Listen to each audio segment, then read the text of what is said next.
الحمد لله الحمد لله وكفى وسلام على عباده الذين اصطفى أما بعد فأعوذ بالله من الشيطان الرجيم بسم الله الرحمن الرحيم وما كنت لديهم إذ يلقون أقلامهم أيهم يكفل مريم وما كنت لديهم إذ يختصمون صدق الله العظيم اللهم صل على محمد وعلى آل محمد كما صليت على إبراهيم وعلى آل إبراهيم إنك حميد مجيد اللهم بارك على محمد وعلى آل محمد كما باركت على إبراهيم وعلى آل إبراهيم إنك حميد مجيد۔ آپ حضرات کی خدمت میں کل کی نشست میں سنت اور بدعت کے حوالے سے بدعت کی تعریف اور اس پر چند اصول اور ان اصولوں کے تحت کچھ مثالیں پیش کی تھیں، اور فائل کا آخری حصہ جو شبہات کے جوابات کے حوالے سے ہے وہ رہ گیا تھا۔ اس کو انشاءاللہ ہم کسی نشست کے اندر مختصر سی نشست رکھ کر اس کو پورا کر لیں گے۔ اور ابھی اس وقت جو فائل یا جو سبق آپ کے حضرات کے سامنے پیش کرنا ہے وہ ہے صفت حاضر ناظر۔ چونکہ اہل بدعت کے عقائد جن میں سے میں نے پہلے عرض کیا تھا کہ 4 عقائد بنیادی ہیں جن پہ عام طور پہ گفتگو بھی ہوتی ہے اور ان کو عام طور پہ پیش کیا جاتا ہے۔ ان میں سے ایک عقیدہ نور و بشر کا تھا، اور ایک عقیدہ نبی اکرم صلی اللہ علیہ وسلم کے حاضر ناظر ہونے کا، اور ایک آپ صلی اللہ علیہ وسلم کے عالم الغیب ہونے کا، اور ایک نبی اکرم صلی اللہ علیہ وسلم کے مختار کل ہونے کا ہے۔ تو ابھی جس عقیدے پر بات کرنی ہے وہ ہے عقیدہ حاضر ناظر۔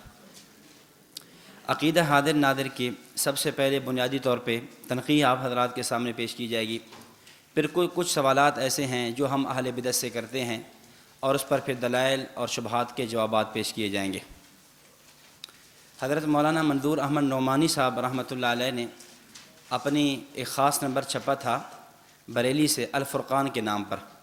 الفرقان کے اندر حضرت نعمانی رحمۃ اللہ علیہ نے ایک بڑا عجیب جملہ لکھا ہے حاضر ناظر کے حوالے سے۔ حضرت فرماتے ہیں کہ عقیدہ حاضر ناظر کو اسلام سے اتنی بعد اور دوری ہے جتنا کہ عقیدہ تثلیث کو اسلام سے دوری اور بعد ہے۔ جس طرح کوئی آدمی عقل کی روح سے عقیدہ تثلیث نہیں سمجھا سکتا، یہ جو عیسائیوں کا نظریہ ہے کہ 3 مل کر ایک خدا ہیں، ایک 3 ہیں، 3 ایک ہیں، یہ ایسا نظریہ ہے آج تک کوئی عیسائی اس نظریے کو سمجھا نہیں سکا۔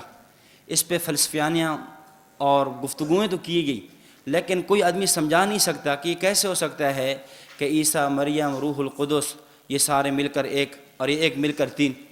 تو بعینی ہی حاضر ناظر کا عقیدہ بھی ایسا ہے کہ نبی اکرم صلی اللہ علیہ وسلم کو ہر جگہ پہ حاضر اور ناظر ماننا، یہ بھی ایسا عقیدہ ہے کہ جس کو آج تک کوئی بندہ سمجھا نہیں سکا، اور قرآن، احادیث، آثار سے اس حد تک اس کے خلاف اصول اور نصوص موجود ہیں کہ اس عقیدے کو ماننا ہی مشکل ہے۔ اور یہاں ایک بات سمجھیں کہ بعض لوگ افراد کا شکار ہو جاتے ہیں، بعض لوگ تفرید کا شکار ہو جاتے ہیں۔ ہم بحمد اللہ تعالی اہل السنت والجماعت ہیں، ہم اعتدال کے اندر چلتے ہیں۔ بعض افراد کا یوں شکار ہوئے کہ بعضوں نے کہا کہ نہ اللہ ہر جگہ حاضر ناظر، نہ نبی ہر جگہ حاضر ناظر۔ آپ میری مراد سمجھ گئے ہوں گے غیر مقلدین۔ ان کا نظریہ کیا؟ نہ اللہ کی ذات ہر جگہ موجود ہے، نہ نبوت کی ذات ہر جگہ موجود ہے۔ افراد میں چلے گئے۔ بعض تفرید میں چلے گئے، کہنے لگے اللہ بھی ہر جگہ موجود، نبی بھی ہر جگہ موجود۔ ہم نے کہا نہ ہم افراد والے ہیں، نہ ہم تفرید والے ہیں، نہ ہم یہ کہتے ہیں کہ اللہ ہر جگہ موجود نہیں ہے، اور نہ ہم یہ کہتے ہیں کہ نبی ہر جگہ موجود ہے۔ ہم اعتدال صراط مستقیم والے ہیں۔ ہم کہتے ہیں اللہ کی ذات ہر جگہ موجود ہے اور نبی اکرم صلی اللہ علیہ وسلم کی ذات ہر جگہ موجود نہیں ہے، اور یہی موقف ہمارا اہل سنت والجماعت کا ہے۔ تو نبی اکرم صلی اللہ علیہ وسلم کے حاضر ناظر ہونے کے حوالے سے جب آپ کی گفتگو اہل بدعت سے ہو تو اس کا طرز، طریقہ اور انداز کیا ہونا چاہیے؟ سب سے پہلے بنیادی طور پہ آپ یہ کہیں کہ بھئی آپ نبی اکرم صلی اللہ علیہ وسلم کو حاضر ناظر سمجھتے ہیں۔ آپ کا عقیدہ کیا ہے؟ حاضر ناظر۔ حاضر ناظر سے آپ کی مراد کیا ہے؟ اگر آپ کی حاضر اور ناظر سے مراد لغوی معنی ہے اس کے ہم بھی قائل ہیں، کیونکہ بعد میں جب انہوں نے دلائل کے میدان میں پھنسنا ہے نا، آخر میں جا کر انہیں جو بات کہہ دینی ہے کہ جی ہمارا تو لغوی معنی مراد تھا، تو وہ آپ پہلے ہی متعین کروا لیں کہ جی ہم تو یہ کہہ رہے ہیں حاضر کا معنی موجود، ناظر کا معنی دیکھنے والا۔ اگر حاضر اور ناظر کا لغوی معنی مراد لے رہے ہو تو وہ تو ہم بھی مراد لیتے ہیں۔ ہم بھی کہتے ہیں نبی اکرم صلی اللہ علیہ وسلم روضہ اقدس کے اندر موجود بھی ہیں، حاضر بھی ہیں، اور روضہ میں دیکھ بھی رہے ہیں، ناظر بھی ہیں۔ جب آپ دنیا میں تھے آپ موجود بھی تھے، حاضر بھی تھے، آپ گرد و نواح میں ناظر بھی تھے، دیکھ بھی رہے تھے۔ تو اگر لغوی معنی ہے تو یہ پہلے تعیین کر دو۔ ظاہر ہے لغوی معنی تو نہیں ہے ان کے ہاں تو پورا ان کا نظریہ یہ ہے کہ نبی اکرم صلی اللہ علیہ وسلم ہر وقت اور ہر جگہ حاضر اور ناظر ہیں۔ آپ صلی اللہ علیہ وسلم ہر وقت اور ہر جگہ حاضر ناظر ہیں، اور ان کے علماء نے اپنی کتب میں اس بات کی صراحت کی۔ نعیم الدین مراد آبادی مولوی احمد رضا خان کا مشہور اور مایہ ناز شاگرد، جس پہ اس سے حد درجہ اعتماد تھا، اس نے تفسیر نعیمی میں لکھا کہ نبی اکرم صلی اللہ علیہ وسلم ایسے حاضر ناظر ہیں جیسے اللہ کی ذات حاضر ناظر ہے۔ تو ظاہر ہے اللہ رب العزت کی ذات ہر جگہ ہر مقام پہ حاضر ناظر، تو نبی اکرم صلی اللہ علیہ وسلم کی ذات کو بھی وہ گویا ہر جگہ حاضر ناظر مانتے ہیں۔ تو اس لیے بنیادی طور پہ آپ یہ لغوی معنی اس کو متعین کر لیں کہ آپ کی مراد کیا ہے۔ میں اس پہ مثال عرض کرتا ہوں۔ ایک بتی سے گفتگو ہوئی تو عنوان تھا مختار کل۔ اب بات چلتی رہی تو جب دلائل مکمل اس کے خلاف آ گئے، وہ کہنے لگا کہ آپ شاید ہماری مختار کل کی مراد نہیں سمجھے۔ پوچھا بھئی کیا مراد ہے؟ کہتے ہیں مختار کل، مختار کا معنی پسندیدہ، کل میں نے تمام جہان سے۔ مختار کل کا معنی یہ ہے کہ نبی اکرم صلی اللہ علیہ وسلم کائنات میں سب سے پسندیدہ شخصیت ہیں۔ تو پھر اگر یہ معنی آپ کا مختار کل کا، یہ نظریہ ہے، تو یہ تو ہمارا بھی ہے، یہ تو لغوی معنی ہے۔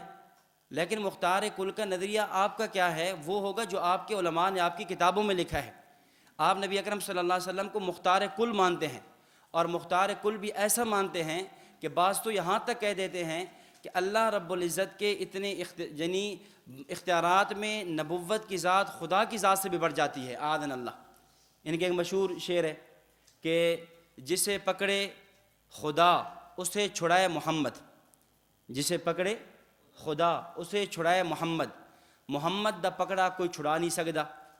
یعنی آذن اللہ، اگر اللہ رب العزت کی ذات کسی پر گرفت کر لیں تو نبی کو یہ اختیار ہے کہ اس سے چھڑا سکتے ہیں، لیکن اگر نبوت گرفت کر لے تو اللہ کو بھی اتنا اختیار نہیں ہے کہ وہ اس سے چھڑا سکے۔ تو مختار تم نے تو نبوت کو اختیارات روافض نے جیسے ائمہ معصومین کو دیے، حضرت علی رضی اللہ تعالیٰ عنہ اور دیگر کو دیے، اس طرح تم نے نبی اکرم صلی اللہ علیہ وسلم کو دیے ہوئے ہیں۔ تو معنی یہ ہے کہ لغوی معنی مراد نہیں ہے، بلکہ اس سے تمہاری وہ اصطلاح مراد ہے جو تم نے اپنی کتب میں لکھی ہے۔ تو سب سے پہلے یہ بات متعین کریں کہ حاضر ناظر سے آپ کی مراد کیا ہے۔ جب یہ بات متعین ہو گئی کہ حاضر ناظر کا عقیدہ آپ کا ہے ہر جگہ اور ہر وقت، کہ نبی اکرم صلی اللہ علیہ وسلم ہر جگہ اور ہر مکان پر آپ صلی اللہ علیہ وسلم حاضر اور ناظر ہیں۔ اب اس مسئلے کی آپ تنقیح کیسے کریں گے؟ اب بال کی کھال اتاریں اور بات کی تہہ میں جائیں تاکہ بات کی پوری حقیقت کھل جائے کہ نظریے کی بنیاد کیا کھڑی ہے۔ جیسے میں پچھلی نشستوں میں یہ بات عرض کر چکا ہوں اور آپ بارہا اساتذہ سے سن چکے ہیں کہ یہ بہت بڑی بنیاد ہے کہ ہم اپنے عقیدے کی تنقیح سمجھ لیں کہ اصل عقیدہ ہمارا کیا ہے، ان کا کیا ہے، کن دلائل کی بنیاد پہ وہ کھڑے ہیں۔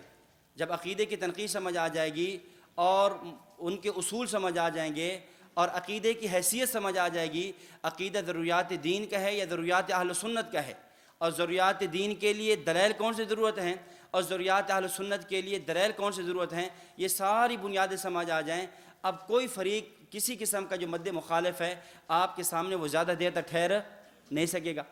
اس لیے آپ تنقیح میں جائیں، آپ پوچھیں کہ بھئی آپ نے نبی اکرم صلی اللہ علیہ وسلم کو آپ حاضر اور ناظر جانتے ہیں، یعنی ہر جگہ موجود بھی ہیں اور سب کچھ دیکھ بھی رہے ہیں، کائنات کے ذرے ذرے میں، کائنات کی جگہ جگہ میں موجود ہے۔ ہمارا سوال یہ ہے کہ نبی اکرم صلی اللہ علیہ وسلم حاضر ناظر کب سے ہیں؟ حاضر ناظر تاریخ کی تعیین کر لی جائے، عالم تین ہیں، عالم ارواح، عالم دنیا اور عالم آخرت۔ عالم ارواح، عالم دنیا اور عالم آخرت۔ حاضر ناظر کا یہ عقیدہ آپ نبی علیہ السلام کو حاضر ناظر سمجھتے ہو عالم ارواح سے یا عالم دنیا سے یا عالم آخرت میں، جس سے بھی آپ سمجھتے ہو اس پہ آپ کو نص پیش کرنی ہوگی، دلیل پیش کرنی ہوگی۔ اگر وہ کہتے ہیں کہ جی ہم نبی علیہ السلام کو حاضر ناظر سمجھتے ہیں عالم ارواح سے، اب اس پہ آپ دلائل پیش کریں۔ وہ قرآن کریم کی کئی آیات موجود ہیں جو اس بات کی نفی کر رہی ہیں کہ نبی اکرم صلی اللہ علیہ وسلم عالم ارواح سے حاضر ناظر نہیں ہیں۔ مثلا سورہ آل عمران 3 پارہ، اللہ تعالیٰ فرماتے ہیں وما كنت لديهم اذ يلقون اقلامهم ايهم يكفل مریم وما كنت لديهم اذ يختصمون۔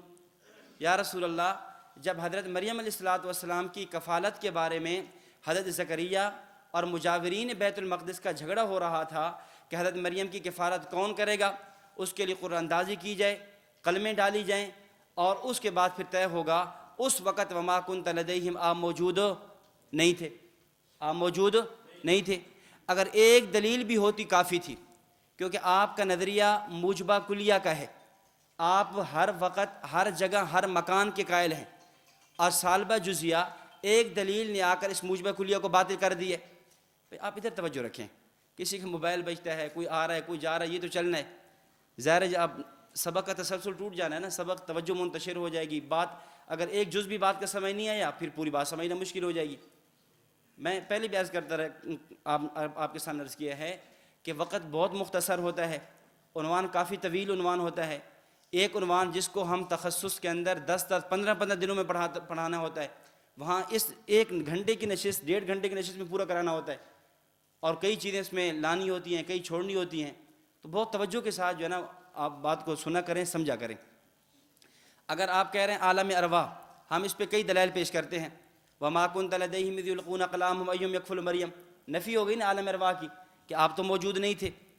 اسی طرح سورۃ القصص 20واں پارہ فرمایا وما كنت بجانب الغربی اذ قضینا الى موسى الامر وما كنت من الشاہدین، آپ اس وقت بھی موجود نہیں تھے۔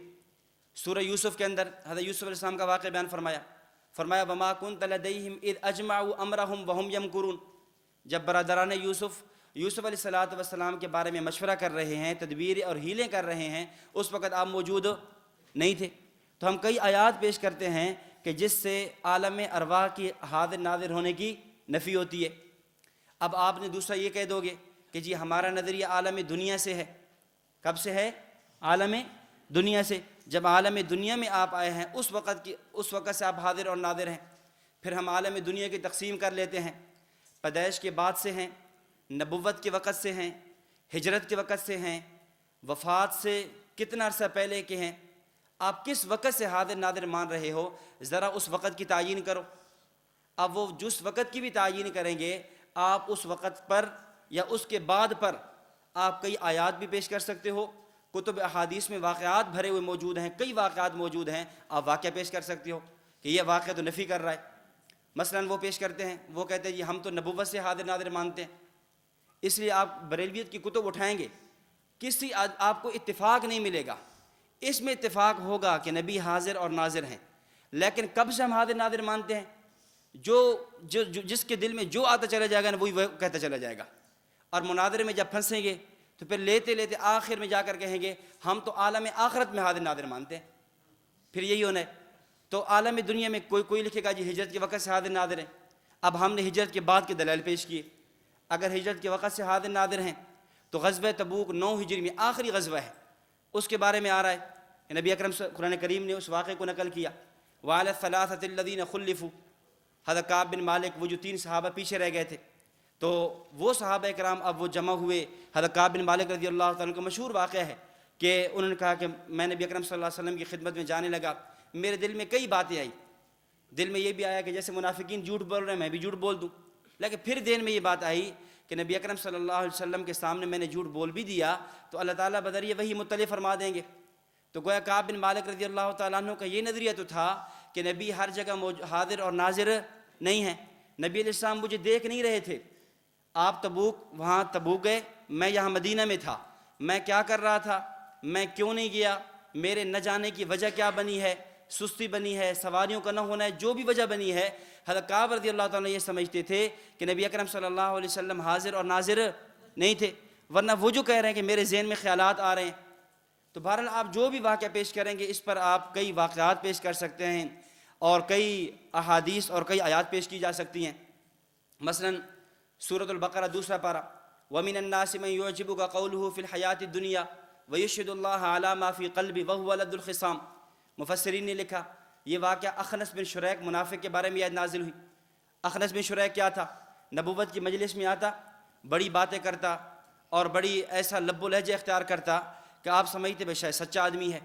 تو اللہ تعالیٰ فرماتے ہیں کہ یا رسول اللہ آپ کو تو پتہ نہیں ہے یہ کون سا آدمی ہے، آپ کے ہاں بڑی اچھی گفتگو کر لیتا ہے، لیکن یہ آدمی یوں ہے کہ وَيُشْهِدُ اللَّهَ عَلَى مَا فِي قَلْبِ وَهُوَ لَدُّ الْخِصَامِ، یہ بڑا جھگڑالو ہے، اس نے جا کر صحابہ کی کھیتی کاٹ دی ہے، صحابہ کے جانور چر رہے تھے ان کی کوچے کاٹ دی ہیں، یہ تو وہ آدمی ہے۔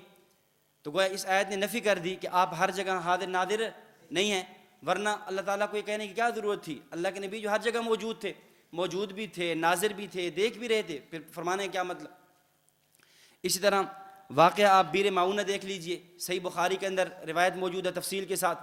70 قراء کو آپ نے بھیجا، 70 قراء، ان میں سے آگے آدمی بیٹھے ہوئے تھے، انہوں نے 69 قراء کو شہید کر دیا، ایک قاری بڑی مشکل سے بچ کر وہاں سے نکل کر واپس آئے۔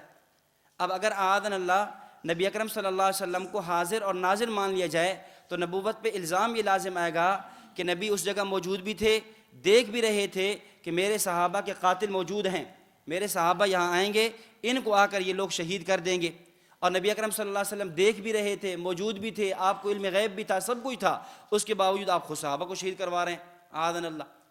تو یہ سارے واقعات قرآن اور احادیث کے آپ جمع کریں، ایک بہت بڑا رجسٹر اور بہت بڑی کتابیں تیار ہو سکتی ہیں اس بات پر کہ نبی اکرم صلی اللہ علیہ وسلم عالم دنیا میں چاہے ہجرت سے پہلے ہو، ہجرت کے بعد ہو، نبوت سے پہلے ہو، نبوت کے بعد ہو، وصال تک کوئی ایسی تاریخ نہیں متعین کی جا سکتی کہ جس میں آپ صلی اللہ علیہ وسلم کیا ہوں، حاضر اور ناظر ہوں۔ اب جب کوئی بات ان سے نہیں بنتی تو ان کا آخری حیلہ اور حربہ یہ ہوتا ہے ہم نبی کو حاضر ناظر مانتے ہیں لیکن عالم آخرت میں مانتے ہیں۔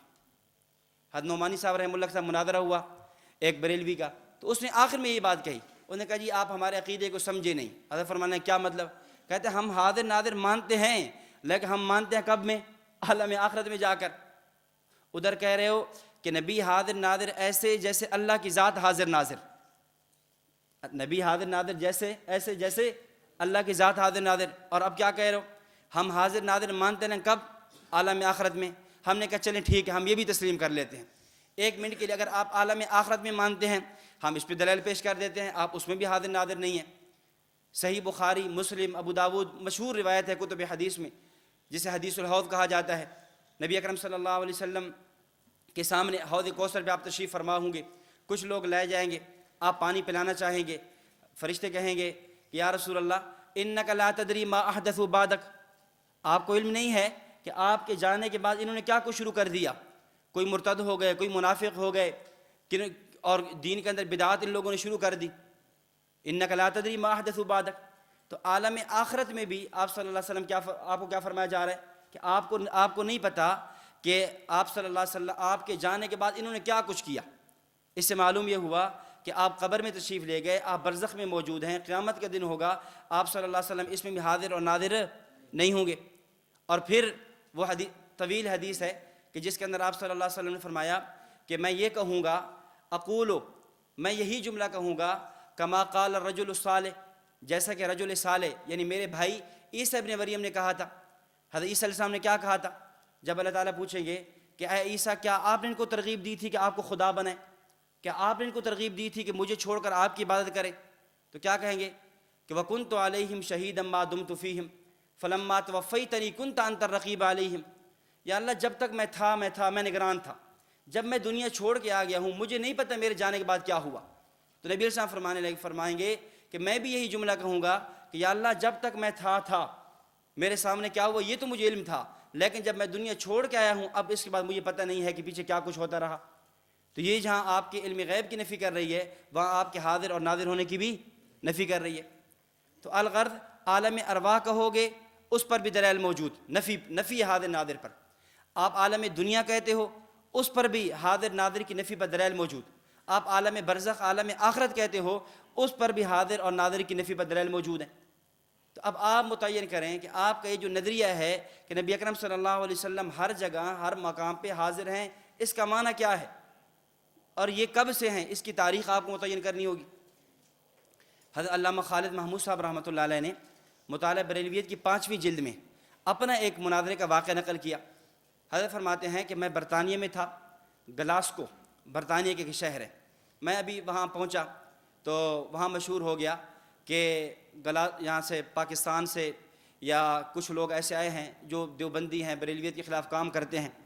تو بریلوی مولویوں نے اپنے 2 طلباء کو، جو ان کے بڑے درجات کے طالب علم تھے، اچھا یعنی جو جانتے تھے، پڑھے لکھے طالب علم، ذہین لڑکے تھے، ان 2 کو بھیجا اور کہا کہ جاؤ اور جا کر اس علامہ صاحب سے مسئلہ حاضر نادر پر گفتگو کر کے آؤ۔ اور انہوں نے پورا طریقہ سمجھا دیا کہ آپ نے یوں گفتگو کرنی ہے، وہ یہ جواب دے گا، آپ نے یوں جواب دینا ہے، وہ یہ جواب دے گا، آپ نے یوں جواب دینا ہے، یوں کر کے آپ نے گفتگو کرنی ہے۔ واقعہ بڑا طویل ہے، میں اس کا خلاصہ پیش کرتا ہوں۔ علامہ صاحب رحمہ اللہ فرماتے ہیں کہ وہ میرے پاس آئے اور مجھ سے آ کر انہوں نے سوال کیا، یعنی ایسے انجان ہو کر، یہ نہیں باور کرایا کہ ہم کو مناظرہ کرنے آئے، ہم گفتگو کرنے آئے، یہ نہیں کرایا، کہ بس انجان ہو کر کہا کہ مولانا آپ یہ فرمائیں کہ آپ کا نبی اکرم صلی اللہ علیہ وسلم کے بارے میں حاضر اور ناظر ہونے کا کیا عقیدہ ہے؟ آپ نبی علیہ السلام کو حاضر اور ناظر سمجھتے ہو؟ تو علامہ صاحب رحمہ اللہ فرمانے لگے، بھئی آپ تو نبی کی بات کرتے ہو، میں تو اپنے آپ کو بھی حاضر ناظر سمجھتا ہوں اور آپ کو بھی حاضر ناظر سمجھتا ہوں۔ مناظر تھے نا، ان کو پتہ تھا کہ بات کو شروع کہاں سے کرنا ہے، یعنی ایک ہوتا ہے نا بات کا سمجھانے کا سلیقہ، یہ بہت اہم بات ہوتی ہے۔ فریق مخالف سے گفتگو کرنے کا طرز کیا ہونا چاہیے، یہ بہت بنیاد ہوتی ہے کہ آپ اس نے دلیل جو بعد میں جا کر پیش کرنی ہے نا، آپ پہلے ہی اس کے لفظوں کے اندر، گفتگو کے اندر اس کی دلیل کیا ہے توڑتے چلے جائیں۔ میں نے شاید آپ کو پہلے بھی سنایا تھا، یہاں ایک آیا نا رافضی، اس سے ہماری کئی دیر گفتگو چلتی رہی، گفتگو چلی کافی، تو ایک عنوان یہ بھی تھا خلافت بلا فصل پر، سیدنا ابوبکر صدیق رضی اللہ تعالیٰ عنہ خلیفہ بلا فصل ہیں یا سیدنا علی رضی اللہ تعالیٰ عنہ ہیں۔ اب اس پر چلی، اور اس پر باغ فدق کے حوالے سے بھی گفتگو چلی۔ اس نے درمیان میں ایک بات یہ کہی، کہتا ہے کہ حضرت فاطمہ رضی اللہ تعالیٰ عنہ کا جو حق تھا وہ سیدنا ابوبکر صدیق رضی اللہ تعالیٰ عنہ نے غصب کر لیا، حضرت فاطمہ رضی اللہ تعالیٰ عنہ کا حق انہوں نے دیا۔ میں نے کہا چلیں ٹھیک ہے، ہم 1 منٹ کے لیے تسلیم کر لیتے ہیں، ابوبکر صدیق نے نہ دیا، حضرت عمر رضی اللہ تعالیٰ عنہ نے بھی نہ دیا، حضرت عثمان غنی نے بھی نہ دیا۔ اس کے بعد دور آتا ہے حضرت علی رضی اللہ تعالیٰ عنہ کا، کیا حضرت علی رضی اللہ تعالیٰ عنہ نے دے دیا تھا؟ حضرت علی رضی اللہ عنہ نے دے دیا تھا؟ کہتے نہیں، حضرت علی نے بھی نہیں دیا۔ میں نے کہا پھر بقول تمہارے اگر غصب خلفۂ ثلاثہ نے کیا ہے تو غصب تو علی رضی اللہ تعالیٰ نے بھی کیا ہے، وہ امام معصوم ہے، وہ تو گناہ صغیرہ بھی نہیں کر سکتے، چہ جا کے کبیرہ گناہ کر لیں۔ کہتے نہیں، اصل بات یہ ہے کہ خلفاء ائمہ معصومین کا مزاج یہ ہے کہ جو چیز ایک دفعہ غصب ہو جائے نا وہ واپس نہیں لیا کرتے۔ میں نے کہا پھر جب خلافت غصب ہو گئی تھی تو مغصوبہ خلافت واپس کیوں لے لی؟ خلافت بھی تو غصب ہو گئی تھی نا بقول تمہارے، تو وہ کیوں واپس لے لی؟ اب کہتے نہیں اصل میں نا وہ مجبوری تھی، یہ تھا فلاں تھا۔ میں نے کہا یہ کچھ بات نہیں ہے کہ مجبوری تھی، یہ تھا فلاں تھا۔ تو اس طرح بسا اوقات جو مخالف آپ کے سامنے گفتگو کر رہا ہوتا ہے، اسی کی گفتگو کے اندر اس کے شبہات یا اس کے دلائل کے جوابات موجود ہوتے ہیں۔ اب اس نے ایک بات یہ بھی کہی، کہتا ہے کہ اس حوالے سے نا، یعنی ائمہ اربعہ کی تقلید کے حوالے سے، کہتے ہیں قرآن کریم میں آتا ہے یوم ندعو کل اناس بامامہم، قیامت کے دن ہم لوگوں کو ان کے اماموں کے ساتھ بلائیں گے۔ ہمیں فخر یہ ہے کہ کوئی اٹھے گا امام ابو حنیفہ کے ساتھ، کوئی اٹھے گا امام شافعی کے ساتھ، کوئی امام احمد بن حنبل کے ساتھ، کوئی امام مالک کے ساتھ۔ ہم جب اٹھیں گے ہم امام علی کے ساتھ اٹھیں گے، جیسے ان کا اپنا ایک طرز ہوتا ہے عامیانہ۔ میں نے کہا اچھا اگر یوم ندعو کل اناس بامامہم، امام سے مراد امام علی مراد ہے، یعنی امام سے مراد امامت ہی مراد ہے؟ انہوں نے کہا یہی مراد ہے۔ میں نے کہا آپ مجھے بتاؤ، قرآن کریم میں ہے ربنا حب لنا من ازواجنا وذریاتنا قرۃ اعین وجعلنا للمتقین اماما، تو پھر تو ہر مومن، ہر مسلمان کے گھر میں امام پیدا ہو رہا ہے۔ پھر امام 12 نہ ہوئے، امام تو کروڑوں ہوئے۔ ہر بندہ دعا مانگ رہا ہے کہ یا اللہ میرے گھر میں کیا کر دے، وجعلنا للمتقین اماما، امام بنا لے۔ پھر سبعۃ یظلھم اللہ فی ظلہ یوم لا ظل الا ظلہ، امام عدل، امام عادل۔ تو پھر جو ہے نا آپ کا وزیر اعظم صاحب ہے، یہ بھی امام ہے، پھر اس کو امام معصوم مان لو۔ اس طرح قرآن کریم میں کئی آیات میں امام امام امام کا لفظ آیا ہے، احادیث میں آیا ہے۔ اگر یوم ندعو کل اناس بامامہم، امام سے مراد امام معصوم ہی ہے۔ اللہ تعالیٰ فرماتے ہیں سورہ یاسین میں وَكُلَّ شَيْءٍ أَحْصَيْنَاهُ فِي امام مبین، تو ہم نے ہر چیز اماموں میں لکھ دی ہے، یا امام سے مراد جہاں کتاب ہے، امام سے مراد کتاب ہے. تو لفظ امام ایک ہے لیکن ہر جگہ اس کا معنی مختلف ہے. یوم ندعو کل اناس بامامہم، یہاں امام کا معنی اور ہے. اور وجعلنا للمتقین اماما، یہاں امام کا معنی اور ہے. اور ایک امام آپ کو نماز پڑھاتا ہے، اس امام کا معنی اور ہے. سبعۃ یظلھم اللہ، اس حدیث میں امام منعدل میں امام کا معنی اور ہے. تو ہر جگہ معنی مختلف ہوتے ہیں. تو بہرحال میں وہ عرض کر رہا تھا، علامہ صاحب رحمہ اللہ کی مناظرہ کی گفتگو، حضرت فرماتے ہیں کہ میں نے اسے یہ کہا کہ بھئی آپ تو حاضر ناظر کی بات کر رہے ہو نبوت کی، میں تو اپنے آپ کو بھی حاضر ناظر سمجھتا ہوں، بھئی آپ کو بھی حاضر ناظر سمجھتا ہوں. حاضر کا معنی ہوتا ہے موجود، ناظر کا معنی دیکھنے والا. میں یہاں موجود ہوں، آپ کو دیکھ رہا ہوں، آپ موجود ہو، آپ مجھے دیکھ رہے ہو، تو پھر ہم دونوں حاضر ناظر ہیں. اس نے کہا نہیں جی میری مراد یہ ہے. اب ظاہر ہے یہ بات جو خود پوچھنی تھی نا، پوچھ نہیں ہے، اس سے خود اگلوائی ہے، وہ خود ہی بتا دے.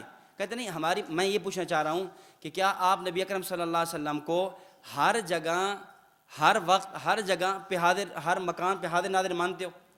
حضرت فرمانے لگے اچھا آپ یہ سوال کریں نا کہ آپ ہر جگہ ہر مکان کے قائل ہیں. حضرت فرمانے لگے کہ میں آپ سے یہ پوچھتا ہوں کہ نبی اکرم صلی اللہ علیہ وسلم کی آپ روح کی بات کر رہے ہو، جسد کی بات کر رہے ہو؟ روح کے ہر جگہ کے حاضر ناظر کی بات کر رہے ہو، جسم کے ہر جگہ حاضر ناظر کی بات کر رہے ہو؟ تو وہ کہنے لگے کہ حضرت اتنی تفصیل تو ہمیں ہمارے علماء نے نہیں بتائی ہے. یہ تفصیل تو ہمیں نہیں بتائی. حضرت فرمانے کہ آپ ایسا کریں، آپ واپس چلے جائیں، دور نہیں ہے، قریب ہی ہے، میں 1 گھنٹہ 2 گھنٹے بیٹھا ہوں، آپ پھر اپنے اساتذہ سے پوچھ کر پھر آ جائیں.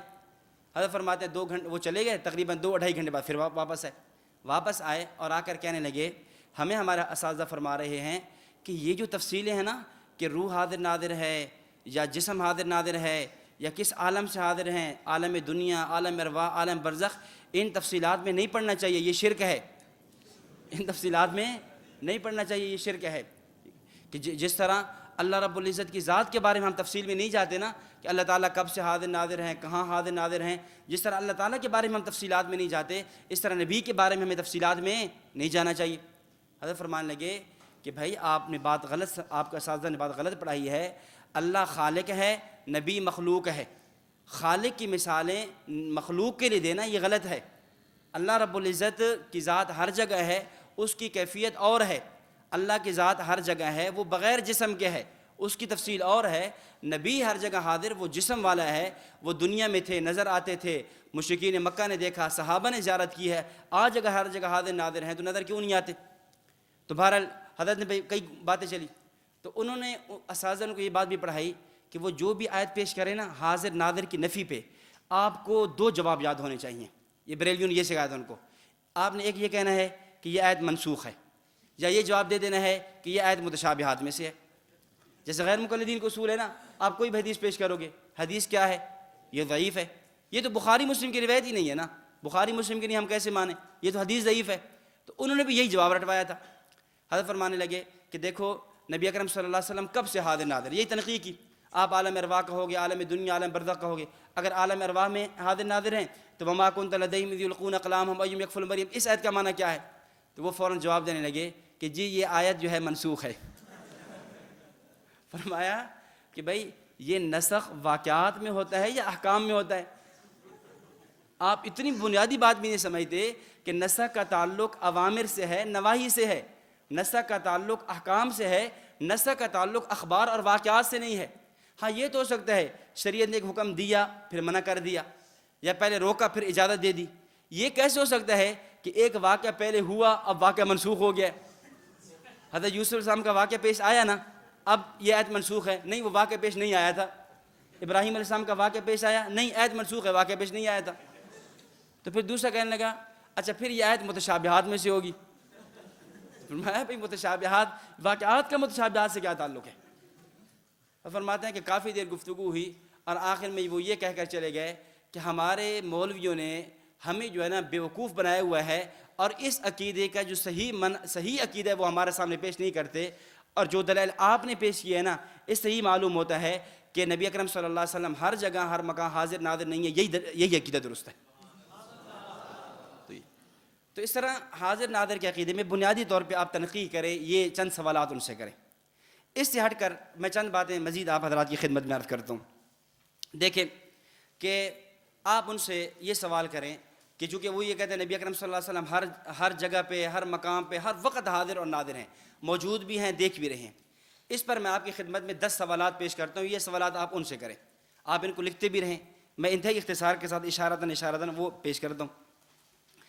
آپ پہلے سوال یہ کریں کہ بھائی اگر نبی اکرم صلی اللہ علیہ وسلم ہر جگہ ہر مقام پہ حاضر اور ناظر ہیں، سوال یہ ہے جب دنیا میں تھے تو حضرت جبریل علیہ السلام آیا کرتے تھے وحی لے کر، تو آج آپ ہر جگہ موجود ہیں تو جبریل علیہ السلام آ رہے ہیں یا نہیں؟ اگر آ رہے ہیں تو نص پیش کرو، اگر نہیں آ رہے تو کیوں نہیں آ رہے؟ آپ کچھ دنوں کے لیے دنیا میں انقطاع ہو جاتا، آپ پریشان ہو جاتے کہ پتہ نہیں اللہ کی ذات ناراض ہو گئی، کیا ہوا؟ اب جبریل علیہ السلام نہیں آ رہے، اس پر دلیل کیا ہے؟ آ رہے ہیں تب بھی نص پیش کرو، نہیں آ رہے تب بھی اس پر کیا پیش کرو؟ دلیل بھی پیش کرو۔ اور اس پہ یہ اصول سامنے رکھنا ہے آپ نے کہ دلیل وہ ہوگی جو کیا ہوگی؟ قطعی ہوگی، کیونکہ تم نے جگہ جگہ اس عقیدہ کے منکر کو کافر لکھا ہے، اور یہ اصول پہلے ہم پڑھ چکے ہیں کہ جس عقیدے کی بنیاد پہ کفر اور اسلام کے فیصلے ہوں وہ اس عقیدے کا تعلق ضروریات دین سے ہوا کرتا ہے، ضروریات اہل سنت سے نہیں۔ جب ضروریات دین سے ہوتا ہے، ضروریات دین کا معنی یہ ہے کہ دلیل ایسی ہوگی جس کے اندر 3 باتیں ہوں، قطعی ہو، قطعی ثبوت، قطعی دلالہ، قرآن کریم، احادیث متواترہ اور اجماع قطعی، یہ 3 دلیلوں میں سے کوئی دلیل پیش کرنی ہوگی۔ نمبر 2، دوسری بات آپ یہ کہو کہ نبی اکرم صلی اللہ علیہ وسلم جب دنیا میں تھے تو ایسا ہوتا تھا کہ نسخ ہوتا، واقعات، احکامات منسوخ ہو جایا کرتے، احکامات کا نسخ ہو جایا کرتا تھا، تو کیا یہ نسخ آج بھی باقی ہے یا نہیں؟ اگر ہے تب بھی دلیل پیش کرو، نہیں ہے تب بھی دلیل پیش کرو۔ اور نمبر 3، تیسری بات، یہ ایک بڑی علمی بات، اس کو سمجھیں۔ قرآن کریم میں ہے کہ ھدی للمتقین الذین یؤمنون بالغیب، کہ مومنین وہ ہیں کہ جو غیب پر ایمان لاتے ہیں، یعنی مومن کے لیے مغیبات پر، غیب شدہ چیزوں پر ایمان لانا ضروری ہے۔ اب جس طرح ایک امتی کی ذمہ ہے کہ وہ اللہ پر ایمان لائے، جنت پر ایمان لائے، جہنم پر ایمان لائے، ملائکہ پر ایمان لائے، یہ جو جتنی چیزیں غیب ہیں، اس طرح نبی پر بھی ضروری ہے کہ وہ بھی ان مغیبات پر ایمان لائے۔ جب آپ نے نبی کو ہر جگہ حاضر اور ناظر مان لیا تو یہ مغیبات ختم۔ جب مغیبات ختم تو الذین یؤمنون بالغیب کا معنی کیا ہے؟ تو اعاذنا اللہ، پھر اس آیت سے الذین میں نبی بھی شامل تھا، وہ تو نکل گئے، نبی تو غیب پر ایمان نہیں لا رہے، کیونکہ نبوت سے تو کوئی چیز غیبی نہیں ہے۔ ہاں ممکن ہے اس پہ وہ یہ اشکال کر دیں، وہ یہ کہہ دیں کہ جی اللہ رب العزت بھی تو ہر جگہ حاضر ناظر ہے، پھر اللہ کو عالم الغیب والشہادہ کیوں کہا گیا؟ اشکال سمجھے؟ اللہ بھی تو ہر جگہ حاضر ناظر ہے نا، پھر ہم کیوں کہتے ہیں عالم الغیب والشہادہ؟ اللہ غیب اور حاضر کا جاننے والا ہے۔ تو یاد رکھیں، یہاں علامہ جلال الدین سیوطی رحمۃ اللہ علیہ نے جلالین میں، بلکہ جگہ جگہ اس مقام پہ حضرت ایک عبارت نکالتے ہیں، عالم الغیب والشہادہ، غیب کا معنی کیا ہے؟ ما غاب عن العباد، ما غاب عن جو بندوں سے غائب ہو۔ جب اللہ تعالیٰ ہر جگہ حاضر اور ناظر ہے، اور جب ہم کہتے ہیں اللہ غیب کا جاننے والا ہے، اس غیب سے وہ باتیں مراد ہیں جو مخلوق سے غیب ہوں، ورنہ اللہ کے لیے تو کوئی چیز غیب ہے ہی نہیں، یہ تو صرف سمجھانے کے لیے کہا جاتا ہے۔ اور نبی علیہ الصلوۃ والسلام کے لیے بات نہیں کی جا سکتی، کیوں؟ اللہ خالق ہے، نبی مخلوق ہے، اللہ رب العزت کی ذات پر نبوت کو قیاس نہیں کیا جا سکتا۔ نمبر 4، چوتھی بات، آپ کا عقیدہ حاضر ناظر کا ہے، ادھر عقیدہ علم غیب کا بھی ہے، ان دونوں میں تضاد ہے۔ جو بندہ ہر جگہ حاضر بھی ہے، ناظر بھی ہے، دیکھ بھی رہا ہے، اس سے چیزیں پھر غیب میں کیوں ہیں؟ سمجھ آ گئی؟ جو بندہ ہر جگہ حاضر بھی ہے، ناظر بھی ہے، دیکھ بھی رہا ہے، اس سے چیزیں غیب میں کیوں ہیں، پردے میں کیوں ہیں؟ پھر عالم الغیب ہونے کا معنی کیا ہے؟ تو اگر حاضر ناظر کے عقیدے کو لیتے ہو، علم غیب کا عقیدہ جاتا ہے، علم غیب کے عقیدے کو لیتے ہو، حاضر ناظر کا عقیدہ جاتا ہے۔ نمبر 5، اگر نبی اکرم صلی اللہ علیہ وسلم کے حاضر اور ناظر کو مان لیا جائے تو یہ غزوات اور سرایا کی تقسیم ختم۔ یہ جو محدثین نے تقسیم کی ہے، یہ غزوہ ہے، یہ سریہ ہے۔ غزوے کا کیا مطلب؟ جس میں آپ بنفس نفسی تشریف لے گئے، اور سریہ وہ ہے جس میں آپ علیہ السلام خود نہیں گئے۔ اگر اس کو مانتے ہو تو یہ غزوات اور سرایا کی تقسیم کیا ہو جاتی ہے؟ ختم ہو جاتی ہے، حالانکہ یہ تقسیم تو تم نے بھی کی ہے، سب نے کی ہے۔ اور نمبر 6، اگر اس کو مان لیں تو پھر یہ نبی اکرم صلی اللہ علیہ وسلم کا جو معراج ہے یہ ختم ہو جاتا ہے، آپ صلی اللہ علیہ وسلم کے معراج کو، جو معراج نبی علیہ السلام کے لیے اعجاز بھی ہے اعزاز بھی ہے، پھر وہ ختم. کیونکہ معراج تو تب بنتا ہے نا کہ جب آپ صلی اللہ علیہ وسلم فرش پہ تھے، پھر عرش پہ تشریف لے گئے، پھر عرش سے فرش پر آئے. جب آپ کائنات کی ذرے ذرے پہ ہر جگہ موجود تھے تو پھر معراج کا کیا معنی؟ پھر یہ جو سفر ہے اس کا معنی کیا ہے؟ سبحان الذی اسریٰ بعبدہ لیلا من المسجد الحرام الی المسجد الاقصی، اس کا معنی کیا ہے؟ اور اس طرح یہ جو حدیث ہے من صلی علیہ عند قبری سمعت ومن صلی علیہ نائیا ابلغت، اس کا معنی کیا ہے؟ کہ جو میرے قبر کے قریب درود پڑے گا میں خود سنوں گا، اور جو دور پڑے گا وہ ملائکہ کی ذریعے میری خدمت میں پہنچایا جائے گا. اس کا معنی کیا ہے؟ جب آپ ہر جگہ ہی موجود ہیں پھر ملائکہ کے ذریعے آپ صلی اللہ علیہ وسلم کی خدمت میں درود کا تحفہ کیوں پیش کیا جا رہا ہے؟ اور نویں بات کہ اگر نبی علیہ السلام کو ہر جگہ حاضر اور ناظر مان لیا جائے، تداخل فی الاجسام لازم آئے گا. تداخل فی الاجسام کا معنی یہ ہے کہ کوئی جسم جو ہے وہ ایک جگہ ہوتا ہے دوسری جگہ نہیں ہوتا. یعنی ایک مقام ہے، مثلا یہ جگہ ہے، یہاں ایک گلاس رہ سکتا ہے، یہاں دوسری چیز نہیں آ سکتی. تو جب کائنات کے ذرے ذرے میں نبوت کی ذات موجود ہے، وہاں پھر ہم کیسے یا اور چیزیں کیسی؟ اب اگر اس پہ وہ اشکال کریں کہ اللہ بھی تو ہر جگہ حاضر ناظر ہے، تو ہم اللہ تعالیٰ کی تعریف میں یہ بات کہہ چکے. اللہ کس کو کہتے ہیں؟ اللہ لیس بجسم ولا جوہر ولا عرض ولا طویل ولا یحویہ جہت من جہات الستہ. اللہ تو جسم سے ہی پاک ہے نا. جب اللہ جسم سے ہی پاک ہے تو اللہ تعالیٰ کی ذات پر یہ اشکال لازم نہیں آتا. اور نبی تو مجسم ہے، نبی اکرم صلی اللہ علیہ وسلم کا جسم ہے. تو جب اللہ کے نبی ہر جگہ موجود ہے پھر یہاں اور چیزیں کیسے سما سکتی ہیں؟ تو آذن اللہ، اس سے تداخل فی الاجسام لازم آتا ہے. اور آخری بات، اگر اس عقیدے کو مان لیا جائے، یہ عقیدہ اتنا گستاخانہ عقیدہ ہے، اتنا بے ادبی والا عقیدہ ہے کہ کلا حاشا اللہ تعالیٰ کی پناہ. مثلا آپ کہہ رہے ہیں کہ نبی ہر جگہ حاضر اور ناظر ہر جگہ موجود ہیں، تو آذن اللہ کیا آپ بیت الخلاء میں موجود ہیں؟ آذن اللہ کیا نبی اکرم صلی اللہ علیہ وسلم ہر جگہ موجود ہیں اور صحابہ کرام آپ سے اتنا حیا کرنے والے آپ کی موجودگی میں کیا کر رہے تھے؟ اپنی حاجات پورا کر رہے ہیں، حوائج بشریہ کو پورا کر رہے ہیں. تو یہ کیسے ہو سکتا ہے؟ اگر یہ حاضر ناظر کا عقیدہ مان لیں تو اتنی بڑی گستاخی لازم آتی ہے کہ آپ سوچ نہیں سکتے. اس علامہ خالد صاحب رحمہ اللہ نے ایک مناظرے میں فرمایا کہ بھائی جب ہماری گفتگو ہوگی نا، میں سپیکر پہ گفتگو کروں گا اور میرا مد مخالف سپیکر پہ نہیں آہستہ آہستہ گفتگو کرے گا. ان کا کیوں؟ ان کا یہ ہے اللہ تعالیٰ فرماتے ہیں لا ترفعوا اصواتکم فوق صوت النبی، نبی کے سامنے آوازوں کو بلند نہ کرو. نبی ہر جگہ موجود ہے بقول تمہارے، تمہیں شرم کرنی چاہیے. نبی موجود ہو سپیکروں پہ آوازیں بلند کرتے ہو. ہمارا تو نظریہ نہیں ہے نا یہ، اس لیے نبی اکرم صلی اللہ علیہ وسلم کو روزے میں ہم زندہ مانتے ہیں، اور ہمارا وہاں بھی یہی حکم ہے کہ وہاں آپ صلی اللہ علیہ وسلم کے روزے کے سامنے آوازیں بلند نہ کیجیے. اور صحابہ کے اس پہ کثیر واقعات بھی موجود ہیں کہ وہاں عمر رضی اللہ تعالیٰ کا واقعہ ہے. ایک دفعہ دیکھا دو آدمی ہیں طائف سے آئے ہوئے ہیں، مسافر ہیں، وہ بلند آواز سے باتیں کر رہے ہیں روزے کے سامنے. تو حضرت عمر رضی اللہ تعالیٰ عنہ نے زور سے بلایا نہیں ہے، کنکری ماری، اشارہ کیا. اب وہ آئے اور فرمانے لگے کہ مجھے لگتا یہ ہے کہ تم مدینہ کے رہائشی نہیں ہو. اگر مجھے پتہ چل جاتا کہ تم مدینہ کے ہوتے لأوجعتکما بالدرہ، میں درہ سے تمہیں مارتا. کہ تم نبی اکرم صلی اللہ علیہ وسلم یہاں آرام فرما رہے ہیں، موجود ہیں، اور آپ نبوت کی موجودگی میں بلند آواز سے باتیں کر رہے ہو. اور لا ترفعوا اصواتکم فوق صوت النبی، اس آیت کی تفسیر میں حضرت مولانا مالک کاندلی صاحب رحمۃ اللہ علیہ نے معارف القرآن، مولانا ادریس کاندلی صاحب کے صاحبزادہ، چونکہ معارف القرآن جو مولانا کاندلی صاحب کا ہے یہ سورہ حجرات تک ہے. سورہ حجرات تک پہنچے فوت ہو گئے، پھر آگے حجرات سے لے کر آخر تک پورا بیٹے نے کیا ہے مولانا مالک کاندلی صاحب نے.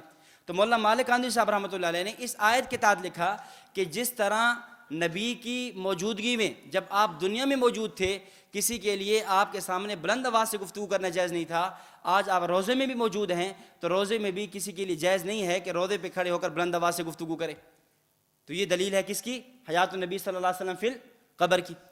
تو علامہ صاحب فرمانے لگے ہم بھائی اسپیکر پہ گفتگو کریں گے، آپ اونچی آواز سے گفتگو نہیں کر سکتے کیونکہ آپ کا عقیدہ نبی ہر جگہ حاضر اور ناظر ہے. جب نبی موجود ہیں لا ترفعوا اصواتکم فوق صوت النبی کہاں جائے گا؟ تو الغرض یہ چند سوالات آپ ان کے سامنے رکھیں اور اس پہ وہ ان کے پاس کوئی جواب نہیں ہوگا، صرف ایک ہی جواب پیش کریں گے، کیا؟ اللہ تعالیٰ ہر جگہ حاضر ناظر ہے. اس کا جواب آپ کے ذہن میں ہونا چاہیے. اللہ تعالیٰ کو جب ہم حاضر ناظر مانتے ہیں، ہمارا عقیدہ یہ ہے اللہ تعالیٰ ہر جگہ حاضر اور ناظر ہے. حضرت تھانوی صاحب رحمہ اللہ فرماتے ہیں اس کا مطلب یہ اصل عقیدہ یہ ہے کہ اللہ تعالیٰ لا مکان ہے. اللہ تعالیٰ کی ذات کیا ہے؟ لا مکان ہے. یعنی اللہ تعالیٰ کی ذات ایسی ہے اس کو مکانات کی ضرورت بھی نہیں ہے.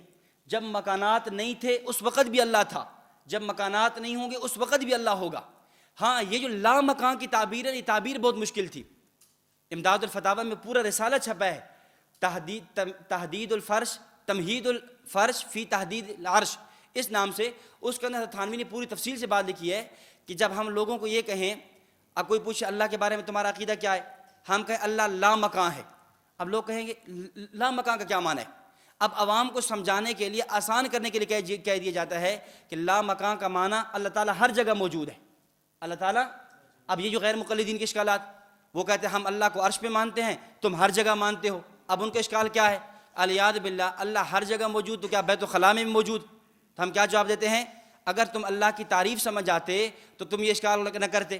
ہم کیا کہہ رہے ہیں؟ اللہ لیس بجسم, اللہ مجسم ہے ہی نہیں, اللہ جسم سے پاک ہے.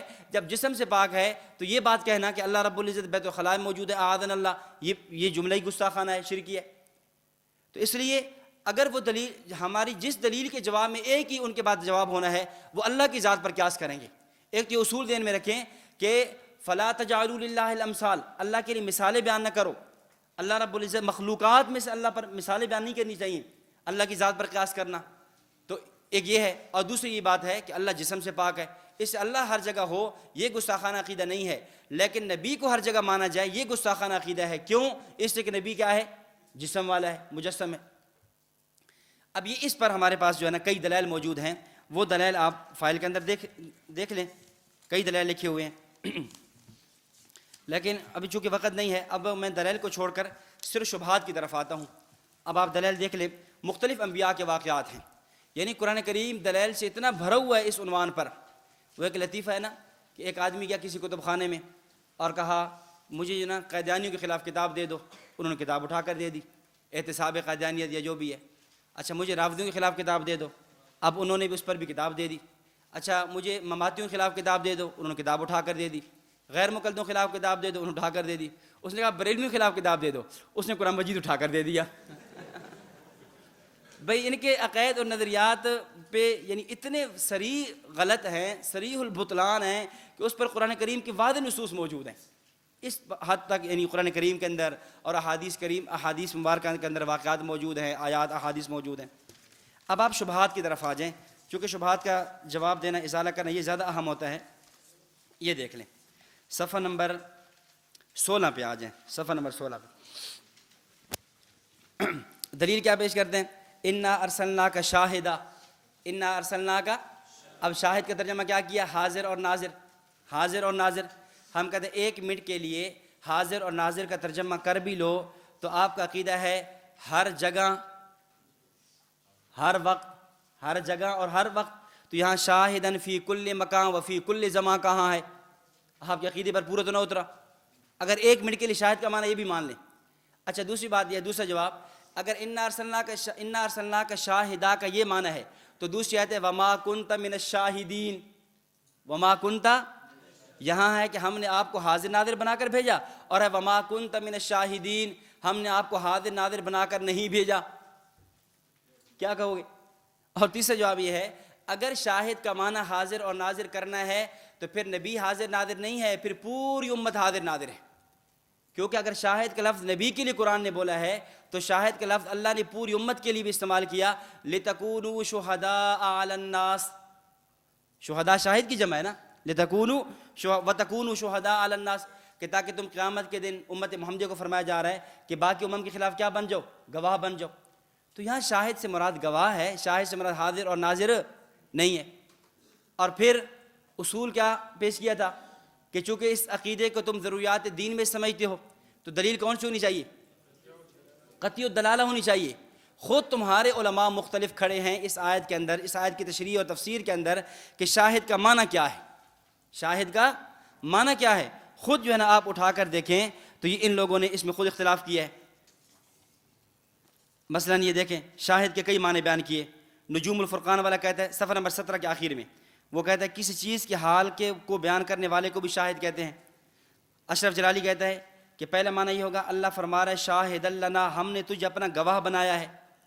شرح کبریت احمر میں ہے شاہد کا معنی ہے وہ برگاہ عزدی میں حاضر ہونے والے ہیں، تو خود تمہارے ہاں بھی اختلاف ہے کہ شاہد کا معنی کیا ہے۔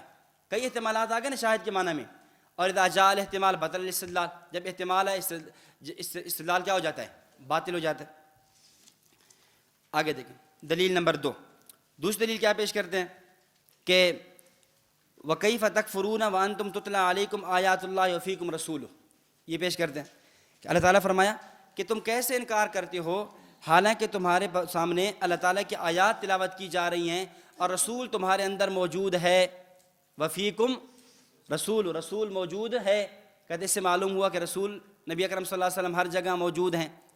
ہم کہتے ہیں پہلی بات ہے کہ وفیکم رسول میں ہر جگہ کہاں ہے، اور دوسری بات یہ ہے کہ آپ آیت کا سیاق و سباق سمجھو۔ یہ آیت اوس اور خزرج کی اس لڑائی کے بارے میں، وہ جو ان کے آپس میں صحابہ کی وہ قریب تھا کہ لڑائی ہو جاتی، اس کے بارے میں نازل ہو رہی ہے کہ اے صحابہ کرام کی جماعت، نبی کی ذات تمہارے اندر موجود ہے، نبی کی موجودگی میں تمہارے لیے مناسب نہیں تھا کہ تم آپس میں لڑ پڑتے۔ یہ تو اس آیت اس پس منظر میں نازل ہو رہی ہے، یہ تھوڑی ہے کہ وفیکم رسول، نبی اکرم صلی اللہ علیہ وسلم ہر جگہ موجود ہیں، ہر جگہ حاضر ناظر ہیں۔ یہ بالکل ایسے ہی ہے جیسے ہمارے عرف، ہمارے محاورے کے اندر کیا کہتے ہیں، مثلا یہاں پر کیا ہے، سبق ہو رہا ہے اور وہاں پر کچھ 2-3 طالب علم 4 لڑ رہے ہیں، تو کوئی کہنے والا کہتا ہے یار شرم کرو، استاد موجود ہیں اور تم لڑ رہے ہو، حالانکہ استاد تو وہاں موجود نہیں ہے۔ کیا مطلب؟ استاد کی عظمت تو تمہارے دل کے اندر موجود ہے اور وہ وہاں سبق پڑھا رہے ہیں اور آپ کیا کر رہے ہیں، لڑ رہے ہو۔ تو یہاں پر قرآن کریم چونکہ عرف کے مطابق گفتگو کرتا ہے، فرمایا کہ نبی کی موجودگی میں تمہارے لیے یہ بات مناسب نہیں ہے۔ اور ایک جواب اس کا، اور ہر آیت کے تحت یہ جواب ذہن میں رکھا کریں، اگر یہ آیت جو تفسیر تم نے کی ہے 14 صدیوں کے مفسرین میں سے کوئی ایک مفسر پیش کر دو جس نے اس آیت کی یہ تفسیر کی ہو، اور اس مفسر نے اس آیت کے تحت وہی عقیدہ اور نظریہ لکھا ہو جو عقیدہ اور نظریہ تمہارا ہے۔ بھئی آپ کو کوئی جواب یاد ہو یا نہ ہو، کم از کم ہر آیت کے 2-3 جواب تو ذہن میں آ جائیں گے نا۔ ایک یہ جواب، اگر آیت ہے تو مفسر پیش کرو، اگر حدیث ہے تو محدث پیش کرو، اگر بدعت کی بات کر رہے ہیں، مسائل پہ الجھے ہوئے ہیں، فقہ حنفی کی عبارات پیش کرو۔ ایک یہ ہو گیا۔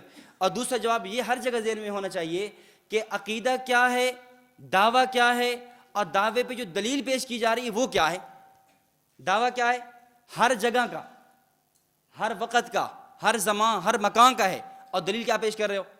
نہ وقت کی تعیین ہے، نہ مکان کی، نہ زمان کی، کوئی تعیین نہیں ہے، اس لیے آیت تمہارے مدعا کو ثابت کرنے کے لیے کافی نہیں ہے۔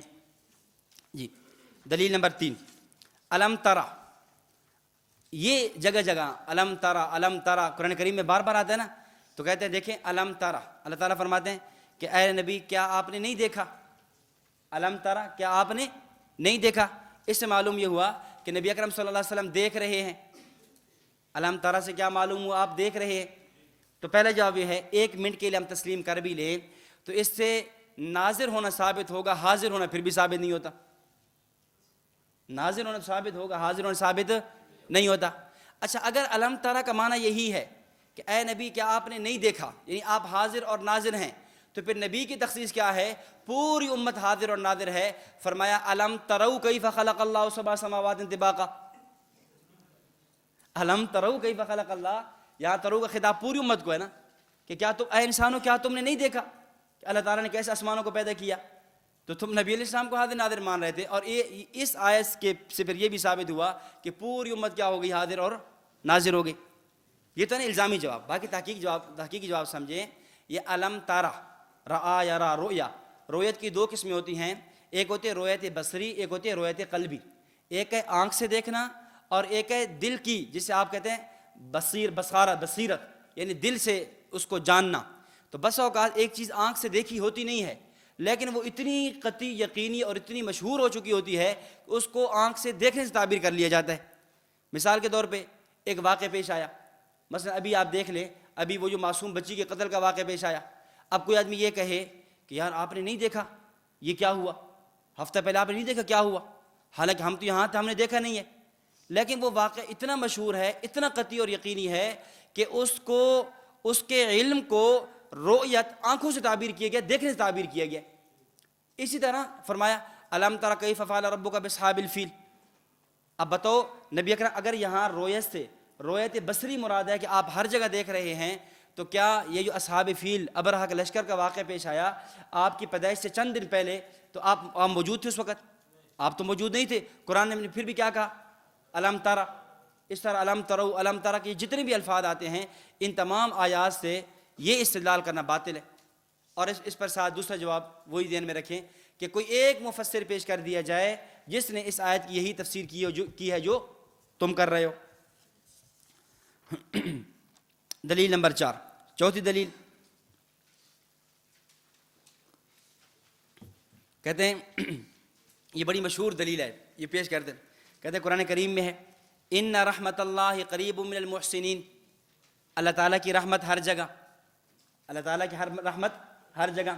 اور دوسرے مقام پہ نبوت کو فرمایا وما ارسلناک الا رحمۃ للعالمین، آپ کو ہم نے جہان والوں کے لیے رحمت بنا کر بھیجا۔ تو جب رحمت ہر جگہ تو نبی بھی ہر جگہ۔ اب اس کو آپ وہ منطقیان انداز میں شکل رابع کی شکل میں یوں کہہ دیں کہ دیکھیں اللہ کے نبی رحمت صغرا اور رحمت ہر جگہ کبرا، حد اوسط گرو، نتیجہ نبی ہر جگہ۔ اب بریلوی پیش کرے گا نا علماء اپنے عوام کے مجمع میں، کہیں گے کیا وزنی اور کیا کمال کی دلیل پیش کی ہے، کیا کتنے یعنی جو ہے نا اس کو منطقیان انداز میں فلسفیان انداز میں کیا زبردست دلیل پیش کی ہے۔ حضرت علامہ صاحب فرماتے ہیں کہ ایک موقع پہ نا گفتگو ہوئی کسی سے، تو میں نے کہا یہ 11ویں شریف تم نے لگائی ہوئی ہے یہ کس نام پہ تم کرتے ہو یا کیا ہے؟ کہتے یہ پیران پیر شیخ عبد القادر جیلانی رحمہ اللہ کے نام پر ہے۔ میں نے کہا اس پر کوئی ثبوت بھی ہے؟ کوئی قرآن موجود ہے، حدیث موجود ہے، کوئی صحابہ کا قول، کوئی فقہ حنفی میں کسی نے لکھا ہو؟ اس نے کہا قرآن موجود ہے۔ میں نے کہا کون سی ہے؟ کہتے والفجر ولیال عشر، والفجر ایک دن ہو گیا نا، ولیال عشر 10 راتیں یہ ہو گئی، 10 اور 11 ہو گئی تو 11ویں صحیح ثابت ہو گئی۔ یہ کیا ہو گئی؟ 11ویں صحیح ثابت ہوئی۔ حضرت علامہ فرمانے لگے اچھا یہ جو والفجر ولیال عشر، جب یہ آیت نازل ہو رہی تھی شیخ عبد القادر جیلانی رحمہ اللہ کہاں تھے؟ بھائی انہی کے نام پہ 11ویں شریف کی جا رہی ہے نا۔ جب یہ آیت نازل ہوئی شیخ عبد القادر جیلانی موجود تھے؟ وہ تو موجود نہیں تھے، وہ تو اس آیت کی نزول کے 500 سال بعد پیدا ہو رہے ہیں۔ بندہ 500 سال بعد پیدا ہو رہا ہے اور اس کے ثبوت کے لیے جو آیت پیش کی جا رہی ہے نا وہ قرآن کی 500 سال پہلے کی پیش کی جا رہی ہے۔ ابھی پچھلے دنوں میں ان کا کلپ چل رہا تھا، ایک نوجوان لڑکا تھا وہ سورہ محمد سے استدلال کر رہا تھا کہ سورہ محمد کا وہ کتنا بنتا ہے، وہ آیت 47 بنتی ہے اور 7 اور 4، یعنی سورت جو نمبر ہے نا رقم السورہ وہ 47 ہے۔ کہتے 7 اور 4 کو جمع کرو کتنی؟ 11۔ تو معلوم یہ ہوا کہ جو بندہ میرے محمد کو مانے گا وہ 11ویں کرے گا۔ یہ ان کے یہ استدلالات ہوتے ہیں۔ ظاہر ہے پھر ہر آدمی، حضرت مولانا صوفی عبد الحمید سواتی صاحب رحمۃ اللہ علیہ کے بیٹے ہیں حاجی فیاض خان سواتی صاحب، انہوں نے ایک واقعہ لطیفہ لکھا ہے اس بات پر کہ ہر بندہ خود جب مجتہد بننا شروع کر دے، ہر آدمی یہ کہے کہ میں خود رائے کرتا ہوں، خود تحقیق کرتا ہوں، جو میری تحقیق میں جو بات آئے گی میں وہ مانوں گا۔ فرماتے میں مسجد میں بیٹھا تھا عصر کی نماز پڑھا کر، آدمی آیا نماز پڑھنے کے لیے، وہ ہمارا پکا نمازی تھا لیکن اس دن جماعت سے رہ گیا۔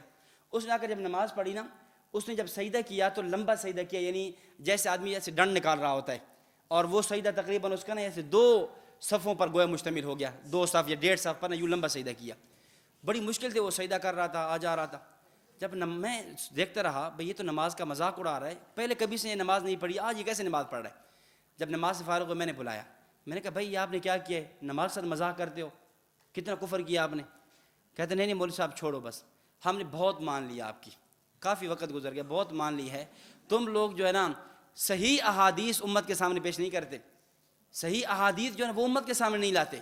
یہ تو اچھا ہوا، رات میں بخاری شریف کا مطالعہ کر رہا تھا، ترجمے والی بخاری شریف تھی، اس میں لکھا تھا نبی اکرم صلی اللہ علیہ وسلم جب نماز پڑھتے تو ایک طویل سجدہ کرتے۔ کیا کرتے؟ طویل سجدہ کرتے۔ تم نے آج تک امت کو نہیں بتایا کہ طویل سجدہ کرو، تم نے یہ چھوٹا سا سجدہ کرا رہے ہوتے ہو۔ یہ ہے خود تحقیق، جب بندہ خود تحقیق کرتا ہے نا پھر ایسا ہونا شروع ہو جاتا ہے، یہ خود تحقیق ہو رہی ہے۔ اس پہ وقت نہیں ہے، کبھی وقت ہونا میں اس پہ کئی واقعات طلباء کو سناتا ہوں خود تحقیق پر، کہ جب لوگ خود تحقیق میں مبتلا ہو جاتے ہیں نا پھر وہ آیات کے ترجمے کیسے کرتے ہیں، احادیث کے ترجمے کیسے کرتے ہیں، اور عبارات کے مفہوم کیسے بگاڑ رہے ہوتے ہیں، اس پر جو ہے نا وہ پھر کبھی انشاءاللہ دیکھیں۔ تو کیا کہا؟ اللہ کی رحمت ہر جگہ، اور نبی اکرم صلی اللہ علیہ وسلم چونکہ رحمت، جب نبی رحمت اور رحمت ہر جگہ تو نتیجہ یہ نکلا کہ نبی بھی ہر جگہ۔ ہم نے کہا اگر اس آیت کا معنی یہ ہے تو قرآن نے کہا هو الذی جعل الشمس ضیاء، ہم نے سورج کو بنایا روشن، سورج کی روشنی ہر جگہ، تو معنی یہ ہوا کہ سورج بھی ہر جگہ۔ کہتے نہیں نہیں، اس کا معنی یہ ہے کہ سورج ایک جگہ، اس کی روشنی ہر جگہ۔ ہم نے کہا اسی طرح اس آیت کا معنی بھی یہ ہے، نبی اکرم صلی اللہ علیہ وسلم ایک جگہ روضہ میں، اور آپ کی نبوت، رحمت اور رسالت وہ ہر جگہ۔ تو اگر یہ پھر قیاس کرنا، تم کہہ رہے تھے ہمارا عقیدہ ضروریات دین کا ہے، ضروریات دین کو قیاس سے ثابت کرنا، وہاں تو اخبار احاد بھی نہیں چلتی، خبر واحد بھی نہیں چلتی، جا کے تم قیاس ثابت کرتے پھرو۔ اور پھر اگر رحمت ہر جگہ سے اگر آپ یہ ثابت کرو گے کہ نبی اکرم صلی اللہ علیہ وسلم کی ذات ہر جگہ ہے، پھر ہمارا سوال یہ ہے قرآن کریم نے بیوی کو بھی رحمت کہا، قرآن کریم نے بارش کو بھی رحمت کہا، پھر بیوی بھی ہر جگہ، بارش بھی ہر جگہ، پھر اس طرح آپ مثالیں پیش کرتے چلے جائیں، کئی مثالیں بن سکتی ہیں۔ دیکھیں میں بہت اختصار کے ساتھ تاکہ بات پوری ہو جائے، یہ دیکھیں 5ویں دلیل، وَلَوْ أَنَّهُمْ إِذْ ظَلَمُوا أَنفُسَهُمْ جَاءُوكَ، یہ آیت استشفاء ہے، ہم اسے مباطیوں خلاف پیش کرتے ہیں۔ آیت استشفاء، اگر کوئی آدمی گناہ کر لے، جاءوک، وہ آپ کی خدمت میں آئے، وہ نبی اکرم صلی اللہ علیہ وسلم کی خدمت میں حاضر ہو، گناہوں کی معافی مانگے، اللہ تعالیٰ گناہوں کو معاف کر دیں گے۔ ہم کہتے ہیں جس طرح یہ حکم نبی علیہ السلام کے زمانے میں تھا، آپ کے دنیا سے چلے جانے کے بعد بھی آج بھی حکم موجود ہے کہ کوئی آدمی روضہ رسول پہ چلا جائے اور وہاں جا کر اپنے گناہوں کی معافی مانگے تو اللہ تعالیٰ اس کے گناہوں، نبی علیہ السلام کو سفارشی بنائے تو اللہ تعالیٰ گناہوں کو معاف کر دیتے ہیں۔ آپ شاید پڑھ لیا ہوگا، پڑھ لیں گے تفسیر ابن کثیر کے اندر، اور قاضی ثناء اللہ پانی پتی رحمۃ اللہ علیہ تفسیر مزری کے اندر، علامہ سیوطی نے در منصور کے اندر، کئی حضرات نے اس پہ وہ حضرت عتبی رحمہ اللہ کا واقعہ پیش کیا ہے۔ حضرت عتبی رحمہ اللہ فرماتے ہیں کہ میں روضہ رسول کے سامنے بیٹھا ہوا تھا اور ایک دیہاتی بدوی، ایک دیہاتی آیا اور آ کر روضہ رسول پہ رونا شروع ہو گیا، اور اس نے یہی آیت پڑھی وَلَوْ أَنَّهُمْ إِذْ ظَلَمُوا أَنفُسَهُمْ جَاءُوكَ فَاسْتَغْفِرُوا اللَّهَ۔ یہ پڑھنے کے بعد کہنے لگا کہ جئتُ یا رسول اللہ، جئتُکَ مستغفرا لذنبی مستشفعا بک الی ربی، یا اللہ، یا رسول اللہ، میں آپ کے پاس آیا ہوں گناہوں کے معافی مانگنے کے لیے، اپنے رب کا آپ کو سفارشی بنانے کے لیے۔ اور اس جواب پھر یہ اشعار پڑھے، یا خیر من دفنت فی التراب اعظمہ فطاب من طیبہن القاع والاکم، نفس الفداء لقبر انت ساکنہ فیہ العفاف وفیہ الجود والکرم، وصاحباک لا انساہما ابدا من السلام علیکم ما جرى القلم، انت الشفیع الذی ترجى شفاعتہ علی الصراط اذا ما ذلت القدم۔ یہ اشعار پڑھے، اشعار پڑھنے کے بعد وہ چلا گیا۔ حضرت بھی کہتے ہیں مجھے نیند آ گئی، فرائیت المنام، میں نے نیند کے اندر نبی اکرم صلی اللہ علیہ وسلم کی زیارت کی۔ آپ نے فرمایا یا عتبی الحق الاعرابی فبشرہ ان اللہ قد غفر له، اس آنے والے دیہاتی کو خوشخبری سنا دے کہ اللہ تعالیٰ نے آپ کے گناہوں کو معاف کر دیا ہے۔ عقیدہ استشفاء پر دلیل ہے۔ اب جو عقیدہ استشفاء پر دلیل تھی، اس کو یہ پیش کرتے ہیں کہ جاءوکا، آپ کے پاس آئیں، اس سے معلوم ہوا کہ نبی ہر جگہ حاضر اور ناظر ہے، ہر جگہ موجود ہے، آپ کی خدمت میں جایا جائے۔ ہم کہتے ہیں آیت کو لینا ہے پورا، لوگ قرآن کہہ رہے ہیں جاءوکا، وہ آپ کے پاس آئیں، انسان ہیں، گناہ گار ہیں، امتی، وہ کیا ہیں؟ آپ کے پاس ہیں۔ اور آپ کا خطیب یہاں کھڑا ہوتا ہے اور کیا کہہ رہے تھے؟ سنا ہے کہ یا رسول اللہ آپ ہر گھر میں تشریف لاتے ہیں، ہمارے گھر میں بھی ہو جائے چراغاں یا رسول اللہ۔ وہ تو قرآن کہتے ہیں کہ آپ نبی کے پاس جائیں، اور آپ نبی کو جگہ جگہ بلا رہے ہیں، اور نبی کو جگہ جگہ بلانا یہ اس بات کی دلیل ہے کہ نبی ہر جگہ حاضر اور ناظر نہیں ہے۔ جو آتا اور جاتا ہے وہ حاضر اور ناظر نہیں ہوتا، جو حاضر اور ناظر ہوتا ہے وہ آتا اور جاتا نہیں ہے۔ تو پھر آپ کیسے کہہ رہے ہیں؟ اور جاءوکا کاف کا خطاب یہ آپ علیہ السلام کے زمانے میں ہے، پھر آپ کے بعد جو ہے نا آپ کی قبر پر ہے، اور اسی بات کو مفسرین نے لکھا ہے۔ دلیل نمبر 6 دیکھیں، وما کان اللہ لیعذبہم وانت فیہم، اگر 10 منٹ اوپر بھی چلے جائیں تو خیر ہے، ہاں جی، اچھا اس لیے میں نے کہا خلاصتاً دلائل سارے گزر جائیں، ٹھیک ہے۔ آپ حضرات کہیں کہ بھئی جو ہے نا اتنی جلدی فائلیں پڑھا دیتے ہیں، اگر تو پھر ایک فائل میں تفصیل سے پڑھایا جائے تو ایک فائل جو ہے نا پھر روزانہ 4 سبق ہوتے ہیں، ہفتے میں ایک فائل پوری ہوگی، تو پھر تو یہ 4 6 8 7 8 فائلیں بنے گی۔ اس سے ضروری ہے کہ بدن ذائقہ چکھا دیا جائے، تنقیحات کرا دی جائیں۔ باقی ماشاءاللہ آپ علماء کی جماعت ہے، آپ جو ہے ہم سے زیادہ جانتے ہیں، ایسے نہیں ہے۔ وما کان اللہ لیعذبہم وانت فیہم، فرمایا کہ اللہ تعالیٰ امت کو اجتماعی عذاب نہیں دے گا، امت محمدیہ کو اجتماعی عذاب مبتلا نہیں کرے گا۔ وجہ کیا ہے؟ انت فیہم، آپ موجود ہیں۔ اب وہ کہتے ہیں آپ موجود ہیں، اس سے معلوم ہوا نبی اکرم صلی اللہ علیہ وسلم ہر جگہ حاضر اور ناظر ہیں، ہر جگہ حاضر ناظر ہیں، اس لیے امت پر عذاب نہیں آئے گا۔ ہم کہتے ہیں یہ جو ایک معنی تم نے کیا ہے یہ معنی کوئی کسی مفسر سے پیش کر دو، اور پھر یہاں آپ صلی اللہ علیہ وسلم موجود ہیں، تو موجود تو آپ عالم دنیا میں بھی تھے، آپ عالم دنیا میں موجود نہیں تھے، تو جب آپ مکہ میں موجود تھے مدینہ میں نہیں تھے، مدینہ میں تھے مکہ میں نہیں تھے، یہاں احد میں ہے خندق میں نہیں ہے، خندق میں ہے بدر میں نہیں ہے، تو مختلف مقامات پہ تھے نا۔ اس طرح وانت فیہم کا معنی یہ ہے آپ روضہ میں موجود ہیں، اور روضہ میں موجود ہونے کی برکت سے اس امت پر اجتماعی عذاب نہیں آئے گا، وانت فیہم کا یہ معنی ہے۔ اور مفتی اعظم پاکستان مفتی شفیع عثمانی صاحب رحمۃ اللہ علیہ نے اس آیت کو ختم نبوت کی دلیل بھی بنایا ہے، اور اس آیت کو حیات النبی صلی اللہ علیہ وسلم فی القبر کی دلیل بھی بنایا ہے کہ وَأَنْتَ فِيهِمْ۔ آپ اٹھائیں معارف القرآن کا یہ سورۃ الانفال کی اس آیت کے تحت اٹھا کر دیکھیں، مفتی صاحب رحمۃ اللہ نے کیسا زبردست استدلال پیش کیا اس پر کہ اللہ تعالیٰ اس قوم پر اجتماعی عذاب نہیں دے گا جب تک، اس لیے کہ آپ اس کے اندر موجود ہیں۔ مفتی صاحب فرماتے ہیں اللہ کی سنت یہ ہے کہ جب کسی قوم پہ عذاب دینا چاہتے ہیں تو نبی کو دائرہ نبوت سے نکالتے ہیں۔ توجہ رکھنا، آیت کو پیچھے سے پڑھ کے آئیں۔ مشرکین مکہ نے یہ دعا مانگی، اللہم ان کان ھذا ھو الحق من عندک فامطر علینا حجارۃ من السماء، یا اللہ اگر یہ نبی حق ہے، یہ نبی سچا ہے، تو آپ آسمان سے ہمارے اوپر پتھروں کی بارش نازل فرمائیں۔ اب اللہ رب العزت نے ان پر پتھروں کی بارش نازل نہیں فرمائی۔ اب ذہن میں سوال آ سکتا تھا کہ کیا اعاذ اللہ نبی جھوٹا ہے؟ وہ جو بیت اللہ کا غلاف پکڑ کے دعا مانگ رہے ہیں، اگر نبی سچا تو پتھروں کی بارش آ جائے، وہ تو آئی نہیں ہے۔ تو اس کا آگے جواب دے دیا کہ وما کان اللہ لیعذبہم وانت فیہم، یا رسول اللہ ان کا شرک، ان کے کرتوت، ان کے گناہ تو اس لائق تھے کہ میں ان کو عذاب دیتا، لیکن عذاب دیا کیوں نہیں ہے؟ وانت فیہم، آپ اس کے اندر موجود ہیں۔ اور اللہ کی سنت یہ ہے جب کسی قوم کو عذاب دیتے ہیں پہلے نبی کو دائرہ نبوت سے نکالتے ہیں۔ حضرت نوح علیہ السلام کی قوم پر عذاب بھیجا، نبی کو دائرہ نبوت سے نکالا۔ حضرت لوط علیہ السلام کی قوم پہ عذاب بھیجا، فرمایا فَأَسْرِ بِأَهْلِكَ بِقِطْعٍ مِّنَ اللَّيْلِ وَاتَّبِعْ أَدْبَارَهُمْ، اے لوط اپنے مومنین کو لے کر چلیں، دائرہ نبوت سے نکل جائیں۔ جب نبی دائرہ نبوت سے نکل جاتا ہے پھر قوم پر عذاب آتا ہے۔ فرمایا اس قوم پر اجتماعی عذاب نہیں آیا، کیوں؟ نبی آپ دائرہ نبوت سے نکلے نہیں۔ سوال ہو سکتا تھا یا رسول اللہ آپ مکہ سے مدینہ آ گئے، اب تو عذاب آ جائے۔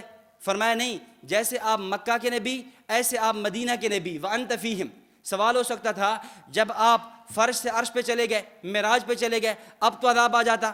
فرمایا نہیں، وَأَنْتَ فِيهِمْ، جیسے آپ فرش کے نبی ایسے آپ عرش کے نبی، اور پھر اس کے بعد آپ دنیا چھوڑ کے جب اب قبر میں پہنچ گئے اب تو عذاب آ جاتا۔ فرمایا نہیں یا رسول اللہ وَأَنْتَ فِيهِمْ، آپ کی نبوت کا دائرہ لامحدود ہے، لا زمان ہے، لا مکان ہے۔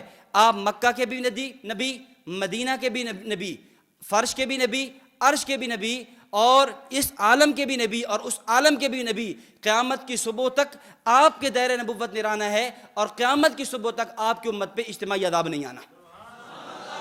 وَأَنْتَ فِيهِمْ۔ اب اس آیت کا یہ معنی ہے، یہ معنی تھوڑا ہے کہ نبی اکرم صلی اللہ علیہ وسلم ہر جگہ موجود ہیں۔ اس پہ تو یہ فرمایا جا رہا ہے کہ آپ کا دائرہ نبوت اتنا لامحدود ہے، اتنا لازمان لا مکان ہے، اس دائرہ کے اندر نہ کسی نئے نبی کے آنے کی گنجائش ہے، اور یہ دلیل ختم نبوت کی۔ اور ساتھ ہی آپ صلی اللہ علیہ وسلم کا دائرہ نبوت ایسا ہے کہ آپ قبر کے اندر زندہ ہیں۔ اگر قبر میں زندہ نہ ہوتے وَأَنْتَ فِيهِمْ کا معنی کیا ہوتا؟ قبر میں زندہ نہ ہوتے تو وَأَنْتَ فِيهِمْ کا معنی کیا ہوتا؟ تو یہ اس بات کی دلیل کہ نبی اکرم صلی اللہ علیہ وسلم قبر میں بھی زندہ ہیں۔ آگے دلیل نمبر 6 دیکھیں، یہ دلیل نمبر 7 کہ النبی اولیٰ بالمؤمنین من انفسہم وازواجہ امہاتہم، کہتے ہیں حضرت نانوتوی نے لکھا اس آیت کے تحت کہ نبی اکرم صلی اللہ علیہ وسلم اولیٰ کے معنی قریب تر ہیں، آپ ہر انسان کے قریب ہیں۔ جب قریب ہیں تو ہر انسان ہر جگہ موجود، تو آپ بھی ہر جگہ موجود۔ ہم کہتے ہیں کوئی عرف کو بھی سمجھا جاتا ہے، آپ قریب ہیں، قریب کا معنی یہ ہے کہ ایک امتی اور نبی کا تعلق بہت قوی ہے، تعلق بہت قریب ہے۔ جیسے ہم کہتے ہیں کہ بھائی فلاں آدمی کو جانتے ہو، کہتے ہیں وہ تو میرا بڑا قریبی ہے، فلاں آدمی میرا کیا ہے؟ بڑا قریبی ہے۔ قریبی ہے کہ یہ معنی نہیں ہے کہ وہ اور میں اکٹھے بیٹھے ہوئے ہیں یا وہ اور میں ہر جگہ رہتے ہیں، معنی کیا ہے؟ اس کا تعلق اور رشتہ کیا ہے؟ وہ بہت قریبی ہے۔ اس طرح دلیل نمبر 8 وَسَيَرَ اللَّهُ عَمَلَكُمْ وَرَسُولُهُ، اللہ تعالیٰ تمہارے اعمال کو دیکھتا ہے، رسول بھی دیکھتا ہے۔ کہتا ہے رسول دیکھ رہے ہیں، اس سے معلوم وہ نبی حاضر اور ناظر۔ ہم نے کہا آیت تھوڑی آگے بھی پڑھو، وَسَيَرَ اللَّهُ عَمَلَكُمْ وَرَسُولُهُ وَالْمُؤْمِنُونَ، مومنین بھی دیکھتے ہیں، پھر مومنین بھی حاضر ناظر۔ نہیں سمجھے؟ اگر اللہ کی بات ہو رہی ہے، رسول کی بات ہو رہی ہے، مومنین کی بات بھی ہو رہی ہے نا، تو مومنین بھی پھر دیکھتے ہیں۔ دلیل نمبر 9 ما کنت تقول فی ھذا الرجل، بڑی مشہور دلیل ہے ان کی، ما کنت تقول فی ھذا الرجل، قبر میں سوال ہوتا ہے تو پوچھا جاتا ہے کہ آپ اس رجل کے بارے میں، نبی علیہ الصلوۃ والسلام کی شبیہ پیش کی جاتی ہے، کیا کہتے ہیں؟ ہم نے کہا حدیث کو لینا ہے تو پورا لو، اگر فی ھذا، ھذا سے حاضر ناظر پہ استدلال ہے تو الرجل سے نبی کی بشریت پہ بھی استدلال کر لو۔ حدیث کو لینا ہے تو پھر پورا لو نا، یہ تو نہیں کہ حدیث کا آدھے لفظ لے لیے آدھے چھوڑ دیے۔ تو فی ھذا الرجل، اگر ھذا کا معنی یہی ہے، باقی ھذا کا معنی کیا ہے؟ ھذا کا معنی یہ ہے، یہ معہود ذہنی ہے، یہ بالکل ایسے ہی ہے جیسے حضرت ابراہیم علیہ السلام کیا کہہ رہے ہیں، فلما رأى كوكبا قال ھذا ربی، جب ستارے کو دیکھو تو کیا فرمایا؟ ھذا ربی، یہ میرا رب ہے۔ اب بتائیں ھذا یہ میرا رب ہے، تو کیا وہ جو ستارہ تھا وہ ہر جگہ حاضر ناظر تھا؟ کیا معنی؟ وہ اشارہ وہ کر رہے ہیں کہ معہود ذہنی، یہ جو میرے ذہن میں آ رہا تھا، یہ جو میرے ذہن میں تھا کہ ستارہ میرا رب ہے، ھذا ربی، یہ ہے۔ اس طرح چاند سورج سب کے بارے میں یہ فرمایا۔ تو یہاں پر بھی یہی ہے، نبی علیہ الصلوۃ والسلام کی جو ایک مومن اور مسلمان کے دل میں ایک تصویر ہوتی ہے، نبوت کا ایک خیال ہوتا ہے، اس کی طرف مخاطب کیا جا رہا ہے کہ نبی اکرم صلی اللہ علیہ وسلم کی ذات گرامی کے بارے میں آپ کیا کہتے ہیں۔ اور اگر پھر ھذا سے استدلال حاضر اور ناظر پہ کرنا ہے، حدیث جبریل اٹھاؤ، جب حضرت عمر رضی اللہ عنہ فرماتے ہیں جبریل علیہ السلام آئے، سوالات ہوئے، جوابات ہوئے، چلے گئے، تو اللہ کے نبی نے کیا فرمایا؟ یا عمر اتدری، جانتے ہو کون تھے؟ فرمایا اللہ و رسول عالم۔ فرمایا ھذا جبریل، یہ جبریل تھے۔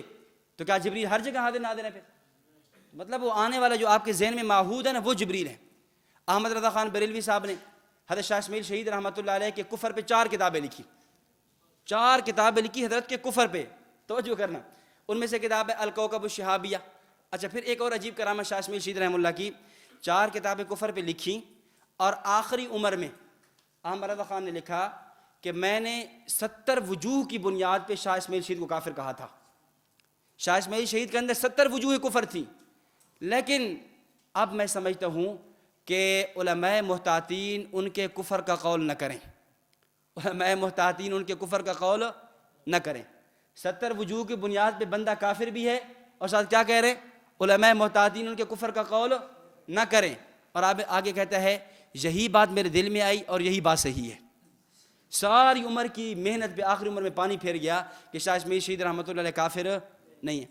اچھا، الکوکب الشہابیہ پھر فی رد علی الوہابیہ، اس کتاب کے اندر وہ شاہ اسماعیل شہید کو جگہ جگہ یوں خطاب کرتا ہے، یہ اسماعیل شہید، یہ اسماعیل شہید، یہ یعنی ھذا کے ذریعے اردو کے اندر یہ بنتا ہے اور عربی کے اندر ھذا بنتا ہے۔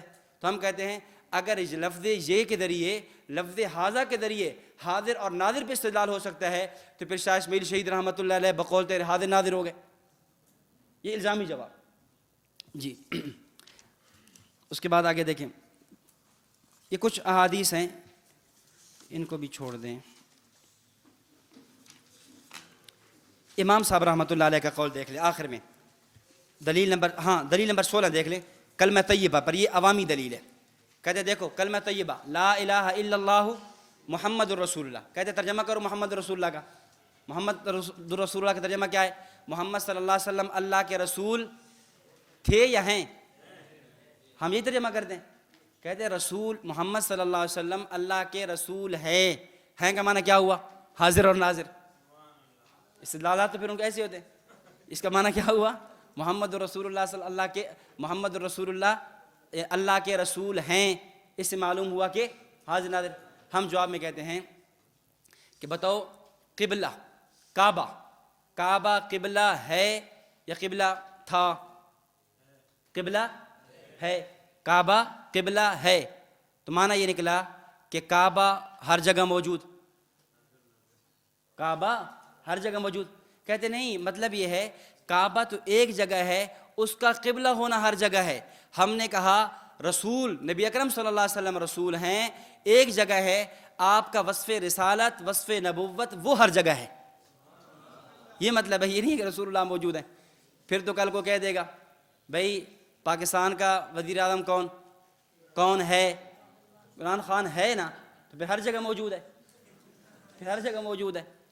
تو یوں جو نا استدلالات کرنا، عقائد کیا ثابت نہیں، جواب دے عقائد کیا سے ثابت نہیں ہوتے۔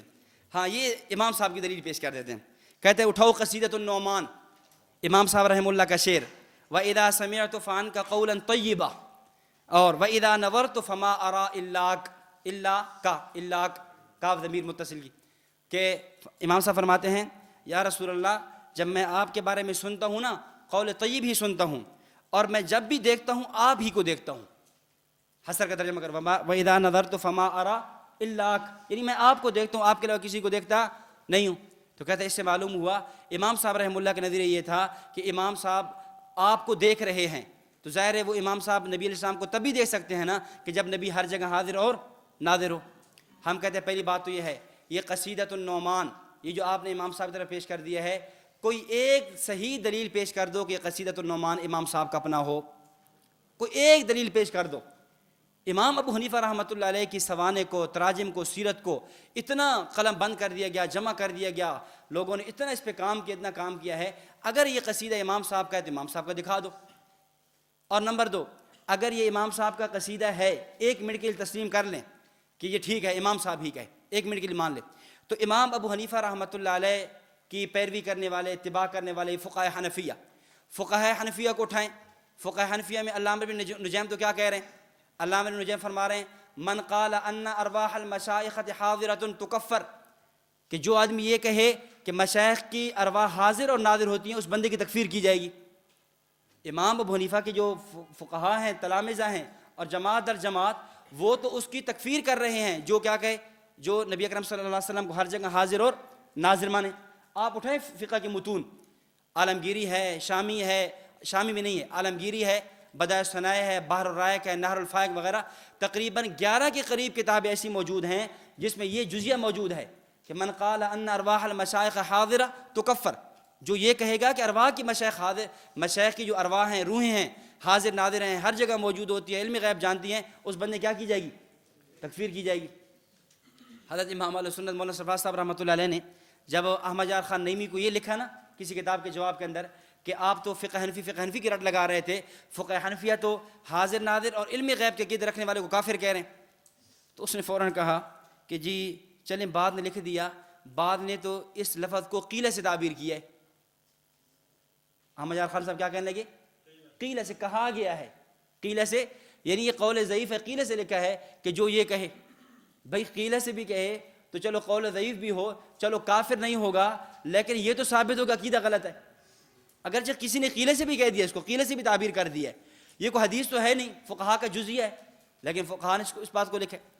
تو امام صاحب رحمۃ اللہ علیہ کے جو شاگرد ہیں، تلامذہ ہیں، جماعت ہے فقہ حنفیہ، وہ سارے اس عقیدے کی نفی کر رہے ہیں۔ اور پھر تیسری بات، ایک منٹ کے لیے ہم تسلیم کر بھی لیں یہ، تو پھر تیسرا جواب یہ ہوگا یہ شعر ہے۔ یہ کیا ہے؟ شعر ہے، اور اشعار میں عام طور پہ تخیل ہوتا ہے، تصور ہوتا ہے۔ شعراء کا جو کلام ہوتا ہے وہ تخیل اور تصور پر مبنی ہوتا ہے۔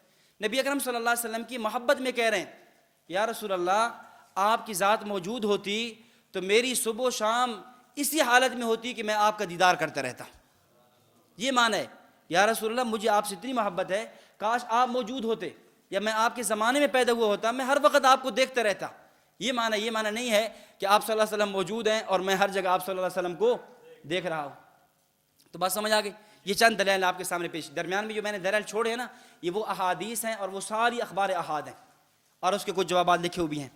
آخری بات کر کے عرض کرتا ہوں کہ بس اوقات یہ لوگ ایسے کرتے ہیں کہ آپ کے سامنے یہ دلائل پیش کریں گے، صوفیاء کی عبارات پیش کریں گے، فلاں صوفی کو خواب میں زیارت ہوئی، فلاں صوفی کو جو نا عالم یقظہ، عالم بیداری کے اندر نبوت کا دیدار ہوا، فلاں آدمی کو یہ ہوا، فلاں کو یہ ہوا، یہ اس طرح کے واقعات خود ہمارے اکابر کی بھی پیش کرتے ہیں۔ اٹھائیں تھانوی کی ارواح ثلاثہ میں اس طرح کے واقعات موجود ہیں، کہتے ہیں گویا تمہارے ہاں بھی نبی علیہ السلام کیا ہیں؟ حاضر اور ناظر، کہ حضرت تھانوی نے، حاجی امداد اللہ مہاجر مکی نے، فلاں نے، مولانا یعقوب نانوتوی نے، فلاں نے جو ہے نبی اکرم صلی اللہ علیہ وسلم کو موجود دیکھا۔ خواجہ خواجگان حضرت خواجہ خان محمد صاحب رحمۃ اللہ علیہ، خان کسراجی والے، ان کو بھی واقعہ ملتا ہے کہ ان کے خلیفہ کہتے ہیں کہ میں نے دیکھا کہ نبی یعنی اشراق کا وقت ہے، صبح نماز کے بعد وہاں وہ ہوتا ہے اپنا ختم خواجگان ہوا، مجلس ذکر ہوئی، مختلف لوگ نکلے، خواجہ صاحب بھی نکلے، اور میں جاگ رہا تھا، میں یعنی وہ خلیفہ جو بیان کرتا ہے نا وہ کہتا ہے میں جاگ رہا تھا، میں سوئے ہوئے نہیں تھا، میں کیا دیکھتا ہوں کہ نبی اکرم صلی اللہ علیہ وسلم ہیں اور آپ کے ساتھ حضرت خواجہ خان محمد ہیں اور ساتھ ابوبکر صدیق رضی اللہ تعالیٰ عنہ ہیں۔ کہتے یہ کیفیت میری چند سیکنڈ رہی، چند سیکنڈ یہ کیفیت رہی، پھر ختم ہو گئی۔ تو اس طرح کے وہ واقعات پیش کریں گے اور کہیں گے دیکھا ہر جگہ حاضر ناظر ہیں تبھی تو یہ کچھ ہو رہا ہے. تو ان تمام واقعات کا قدر مشترک جواب سمجھ لیں, اصولی جواب سمجھ لیں. جو بھی واقعہ سامنے پیش کر دیں اس واقعے کی سندی حیثیت کیا ہے کیا نہیں ہے, تفصیل آپ کے علم میں بھی نہ ہو, اصولی بات علم میں ہونی چاہیے. یاد رکھیں یہ کرامات ہیں اور کرامات سے عقائد پر استدلال نہیں کیا جاتا, یہ اصول ہے. کرامات ہیں اور کرامات عقائد کے باب میں حجت نہیں ہے. اور عقیدہ بھی ایسا جو ضروریات اہل سنت نہیں, ضروریات دین ہے, جس کی بنیاد پہ کفر اور اسلام کے فیصلے ہیں. تم نے ہمیں اس بنیاد پہ کافر کہا ہے, اس عقیدے پر تم ثابت کیا کر رہے ہو؟ کرامات ثابت کر رہے ہو. اس طرح مختار کل, مسئلہ مختار کل شاید نہ پڑھایا جائے, اس کے بارے میں بھی وہ جو بھی دلیل مختار کل پر پیش کریں گے, کس سے پیش کریں گے؟ آپ کے معجزات پیش کریں گے. نبوت کا فلاں معجزہ, فلاں معجزہ, فلاں معجزہ, فلاں معجزہ, مختار کل. اور متکلمین کے اصول ہیں, آپ اٹھائیں حضرت سرفراز صاحب رحمۃ اللہ علیہ کی راہ ہدایت, حضرت نے کوئی 25 کے قریب علماء کے حوالے پیش کیے متکلمین کے, کہ جنہوں نے یہ اصول نقل کیا ہے کہ معجزات سے استدلال نہیں کیا جا سکتا. معجزات سے استدلال کیوں؟ وہ خرق عادت ہے. معجزہ ہو, کرامت ہو, کشف ہو, الہام ہو, ارہاس ہو, یہ تصوف, یہ جتنی چیزیں ہیں ان سے استدلال نہیں کیا جا سکتا. اس لیے اگر وہ جو بھی واقع پیش کریں کہ فلاں بزرگ حاضر نادر تھے, فلاں نے نبی علیہ السلام کو دیکھ لیا, خواب میں دیکھ لیا, یہ ہوا, تو اس طرح کے واقعات سے استدلال نہیں کیا جائے گا. اور پھر آخر میں شاہ عبد العزیز محدث دہلوی رحمۃ اللہ علیہ کی عبارت آپ دیکھ لیجئے, بالکل یہ صفحہ نمبر 32 اٹھا لیں, بالکل اخیر میں جا کر ہے, صفحہ نمبر 32 میں. حضرت شاہ عبد العزیز محدث دہلوی, اور شاہ عبد العزیز محدث دہلوی رحمہ اللہ کون ہیں؟ جن کے بارے میں کل عرض کر چکا ہوں کہ عبدالستار خان نیازی صاحب نے جو کتاب لکھی کہ اتحاد بین المسلمین وقت کی اہم ضرورت, اس میں انہوں نے 4 نکاتی فارمولہ جو پیش کیا, اس میں اس نے ایک بات یہ بھی پیش کی کہ ہمیں 3 اکابر پہ جمع ہو جانا چاہیے. ان میں ایک نام شاہ عبد العزیز محدث دہلوی رحمۃ اللہ علیہ کا بھی ہے. ہم کہتے ہیں شاہ عبد العزیز محدث دہلوی پہ جمع ہونا ہے, ہم جمع ہو جاتے ہیں, اس مسئلہ حاضر نادر میں بھی جمع ہو جاتے ہیں. اٹھاؤ تفسیر عزیزی, تفسیر عزیزی میں کیا لکھا؟ فرمایا وَأَنْبِيَاءُ مُرْسَلِينَ عَلَيْهِمُ السَّلَامُ را لوازم الوہیت از علم غیب و شنیدن فریاد ہر کس در ہر جا و قدرت بر جمی مقدرات ثابت کنند. یہ بیان کر رہے ہیں شرک کی قسمیں بیان کر رہے ہیں کہ شرک کی اقسام میں سے قسم یہ بھی ہے کہ انبیاء اور مرسلین کو الوہیت کے لوازم ثابت کیے جائیں, یعنی اللہ تعالیٰ کی جو صفات ہے وہ نبی اور مرسلین میں پیش کیے جائیں. مثلا اللہ تعالیٰ کی علم غیب ہے, ہر جگہ سننا, ہر جگہ موجود ہونا, یہ اللہ تعالیٰ کی صفات ہیں. ان صفات میں سے کوئی صفات کوئی نبی کے لیے پیش کرے, کوئی رسول کے لیے پیش کرے, یہ کیا ہوگا؟ شرک ہوگا. اگر شاہ عبد العزیز محدث دہلوی رحمہ اللہ پہ جمع ہونا ہے, ہم جمع ہونے کے لیے تیار ہیں. شاہ صاحب رحمۃ اللہ علیہ عقیدہ حاضر نادر کو بھی شرکیہ قرار دے رہے ہیں اور عقیدہ عالم الغیب کو بھی شرکیہ قرار دے رہے ہیں. اس کے علاوہ باقی فقہ حنفی آپ کی اور ہماری متفقہ کھڑی ہے. آپ چھوڑ دیں ایک منٹ کے لیے قرآن کریم کو, احادیث کو, فقہ حنفی کی متون اٹھا کر دیکھ لیں وہ کیا کہہ رہے ہیں. بدعات کے حوالے سے بھی ہم انہی سے فیصلہ کرا لیتے ہیں, اور یہ جو چند عقائد ہیں ان کے حوالے سے بھی ہم فقہ حنفیہ سے فیصلہ کرا لیتے ہیں. چونکہ تم اپنے آپ کو کہتے ہو اہل سنت و جماعت حنفی بریلوی, اور ہم اپنے آپ کو کہتے ہیں اہل سنت تم اپنے آپ کو کہتے ہو حنفی بریلوی, اور ہم کہتے ہیں اہل سنت والجماعت حنفی دیوبندی. تو بھئی یہ جو حنفیت کی نسبت ہے اس میں دونوں متفق ہیں یا نہیں؟ اور یہ مناظرے کے اصول ہے. اس مناظرے کے اصول میں ایک اہم اصول یہ ہے کہ وہ آخری نسبت جس میں فریقین متفق ہوں, وہ آخری نسبت, وہ تحتانی اور نچلی نسبت جس میں دونوں متفق کھڑے ہوں, سب سے پہلے گفتگو اس پہ کرنی چاہیے. اب اوپر ہے اہل سنت, پھر ہے والجماعت, پھر ہے حنفی, آگے اختلاف ہو گیا دیوبندی ہے یا بریلوی ہے. تو بھئی اوپر نسبت کون سی کھڑی ہے؟ حنفی کھڑی ہے نا, اس میں دونوں متفق کھڑے ہیں. آپ بھی سمجھتے ہو کہ فقہ حنفیہ نے قرآن حدیث کے صحیح ترجمہ نہیں کیا ہے, ہم بھی یہی کہتے ہیں, اسی پہ متفق ہو جاتے ہیں, انہی سے پوچھ لیتے ہیں کہ انہوں نے کیا فیصلہ کیا.